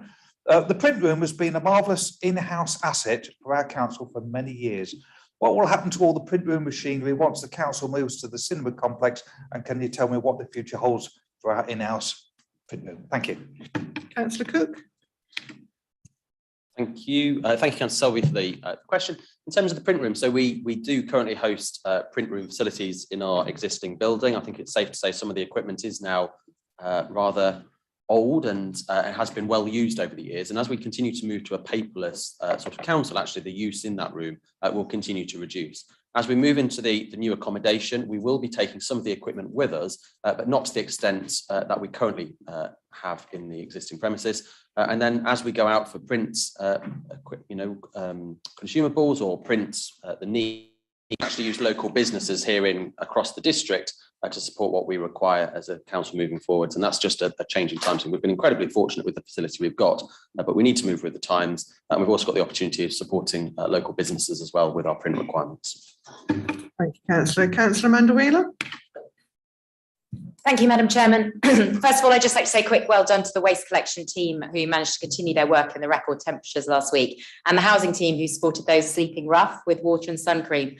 But my question is, do we know what impact the recent high temperatures had on our towns and villages? And do we know how many acres of field burned across our district? And with these extreme temperatures becoming more frequent, is the council looking at producing climate risk assessments for our district in the same way we do with flood and fire risk? And also, is there a plan to review the paltry 20,000 in this year's budget for climate change, as these temperatures are going to be more and more common, and that number does seem woefully inadequate? So I guess my question is sort of to Mark Whittington, but maybe to Adam Stokes. Councillor Cook. Thank you, actually. I'll go first, and I'll probably let Mark come in later. The only thing I disagree with you, Councillor Wheeler, is, and I accept we've got a climate challenge on our hands, but the figure of the £20,000, I did explain at the budget meeting, that is just an amount of money in the budget. What my expectation is that the Climate Working Action Group will actually do is review what we do as a council, review what we do across the district, and then put bids into the council, which will then come here for us to look at it and then allocate funding in terms of where it is. And that £20,000 is designed to assist that committee or that group to draw up those proposals. So there is, the opportunity of more money available for climate change. In terms of what we are doing, I think, it's incredibly important. I know Councillor Robbins in a different capacity has been obviously dealing with some of the fires affecting the south of the district, particularly my own ward. And we need to do more as time moves on. And, the climate emergency is still with us. But Councillor Whittington, I don't know if you want to come in and just continue. Thank you. I won't ask Councillor Whittington to come in because you're only allowed one question. You asked several there. You've answered one and a bit, so we'll leave it there. Thank you. Councillor Barry Dobson. Thank you, Madam Chairman. My question is to the Cabinet Member for Planning and Planning Policy.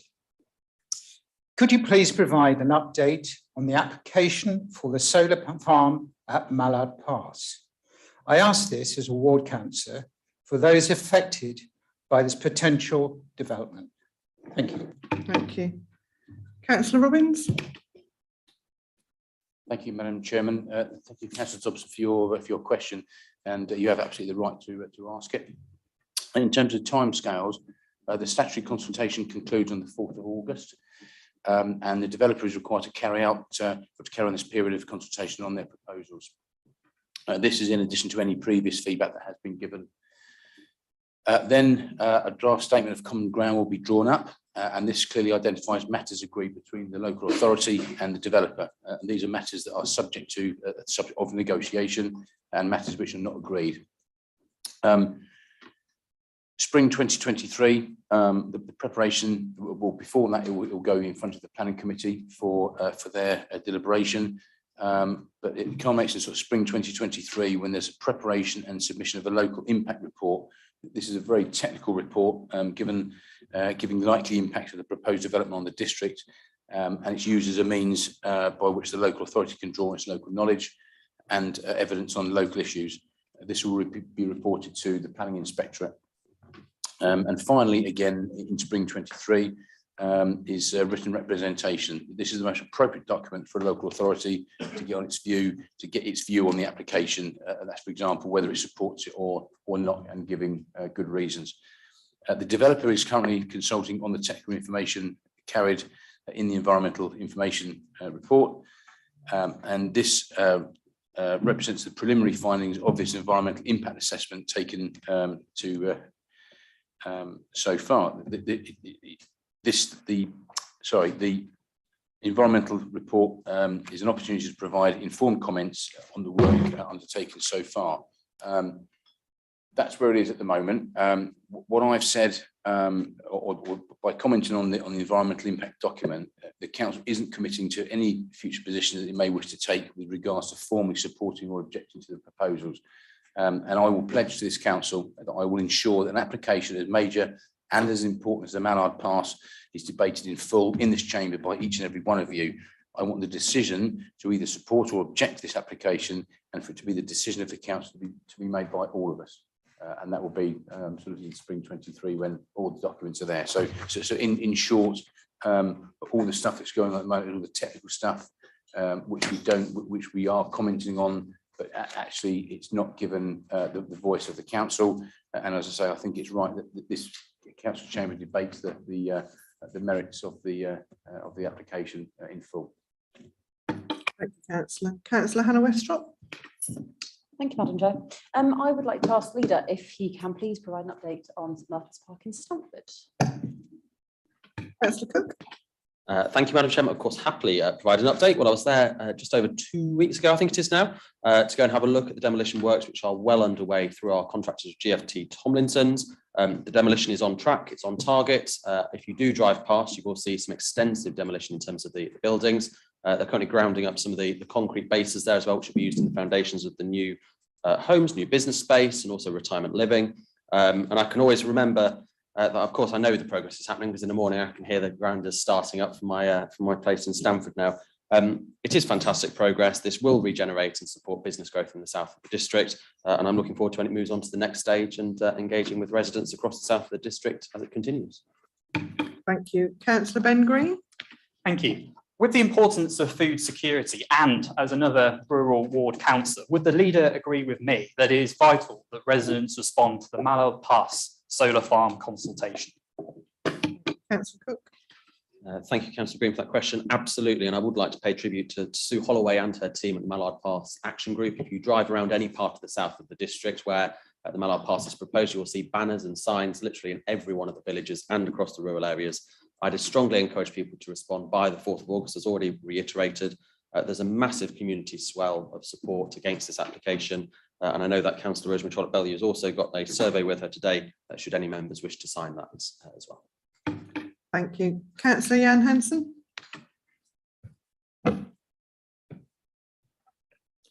Thank you, Madam Chairman. I've been very hesitant to put this question at the meeting today. I'm not quite sure who to address it to, but I'd just like to place on the record that my continual frustration at attempting to obtain information regarding a very concerning issue for Toller Ward, in particular Falkenham, an issue which has been going on for 8+ years. I'm sorry, I did state at the beginning that you are to ask a question and not a long preamble. I know. So can you just get to the question, please? I will. Thank you. How can I address local concerns on this very serious local issue, which potentially could cost South Cleveland £150,000 even, or the taxpayer, should I say, when I'm repeatedly being denied replies to very serious issues which I'm raising via emails? And I've gone right to the top on this issue. And that's why I was hesitant to bring it to the meeting today. But local people are asking me what is happening, and I'm unable to tell them. So who do I actually have to go through to obtain this very important information, please? Thank you very much, Manager. Councillor Cook, do you know what the issue is?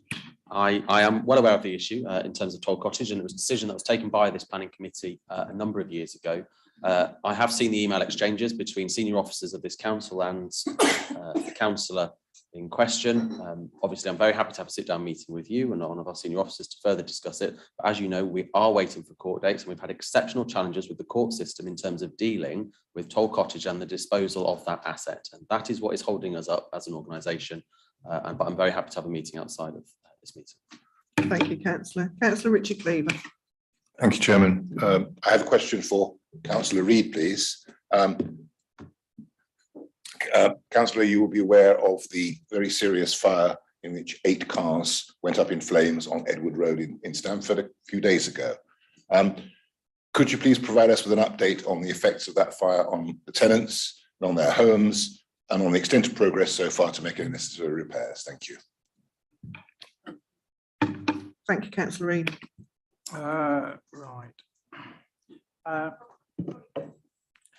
On this particular occasion, I've been dealing with this situation with communication with our director, Andrew Cotton, and without me just searching for the precise information and not answering it, I'm sure if the chairman will allow, Andrew will give you the up-to-date answer. Thank you very much.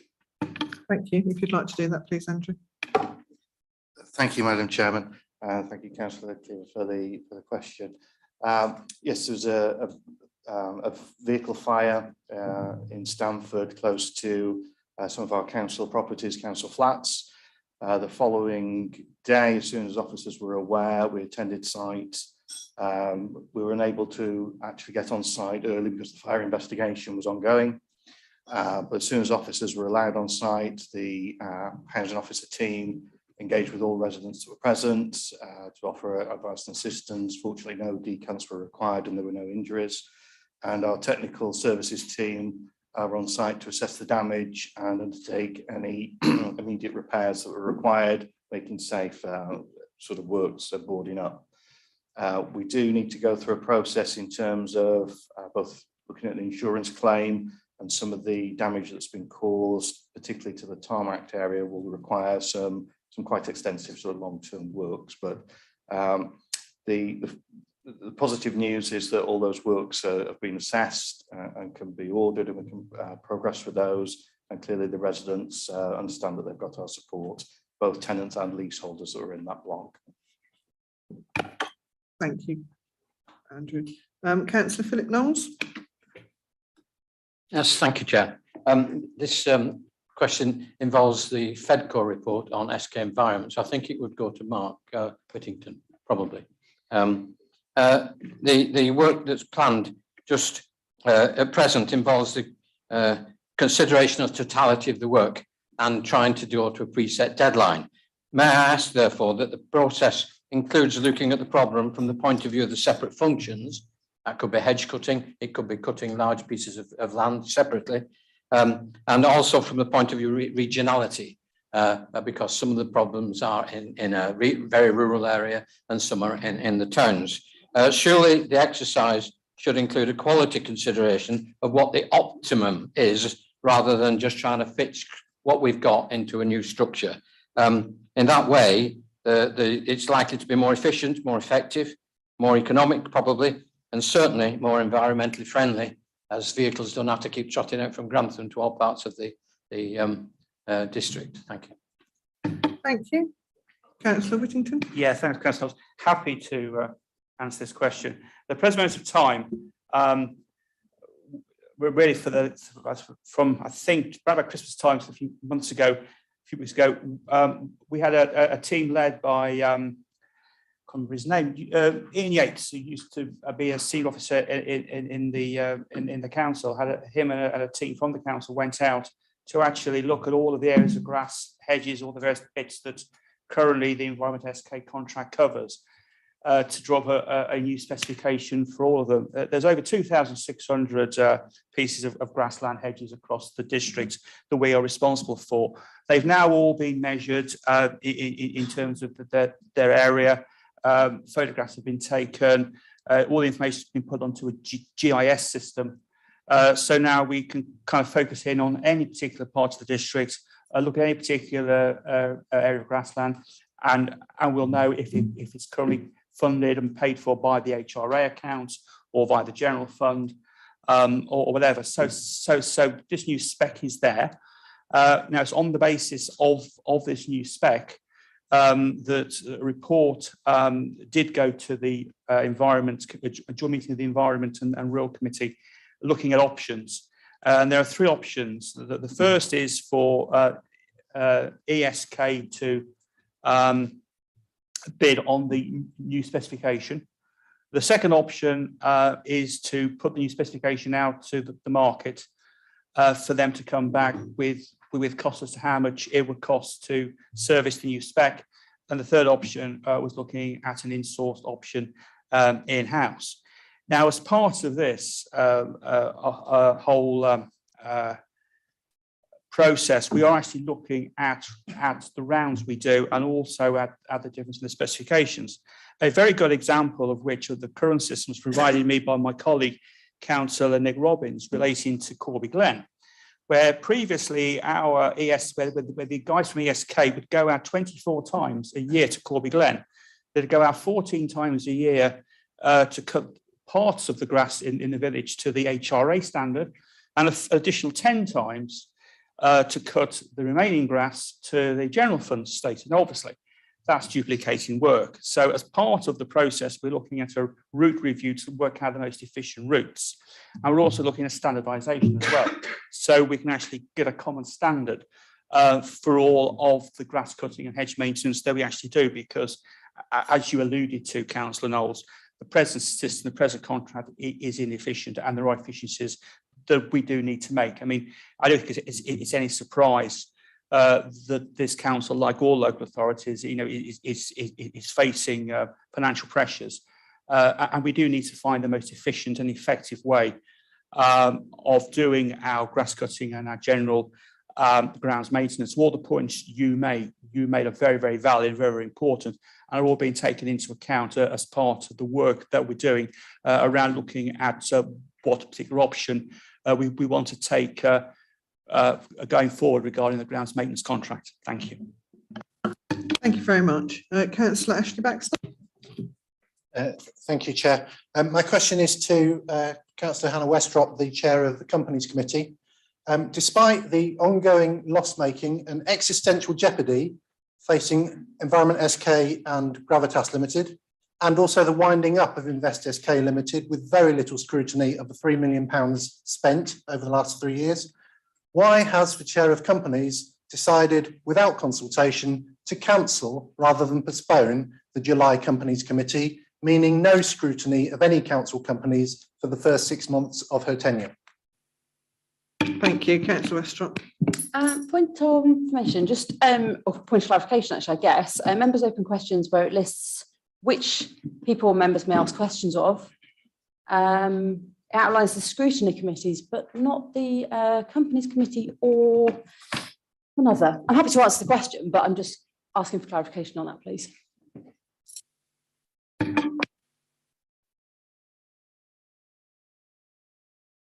So you don't have to answer the question, that's fine. Thank you. Councillor Cathy Rife-Oxley. Thank you, Madam Chairman. And this is a question for the Cabinet Member for Planning and Planning Policy. I'd like to thank him and the planning officers for their assistance recently and some issues to do with Poplar Farm in Earlsfield. Could I have an update, please, on the completion of the Poplar Farm play area, because it's now many months overdue? Thank you. Thank you, Councillor Robbins. Thank you, Chairman, and thank you for your question, Councillor Rice-Oxley. Poplar Farm. There needs to be some finishing touches to the equipment and the groundworks, including completing the turf and the grass matting before they can finish the equipment and open the park.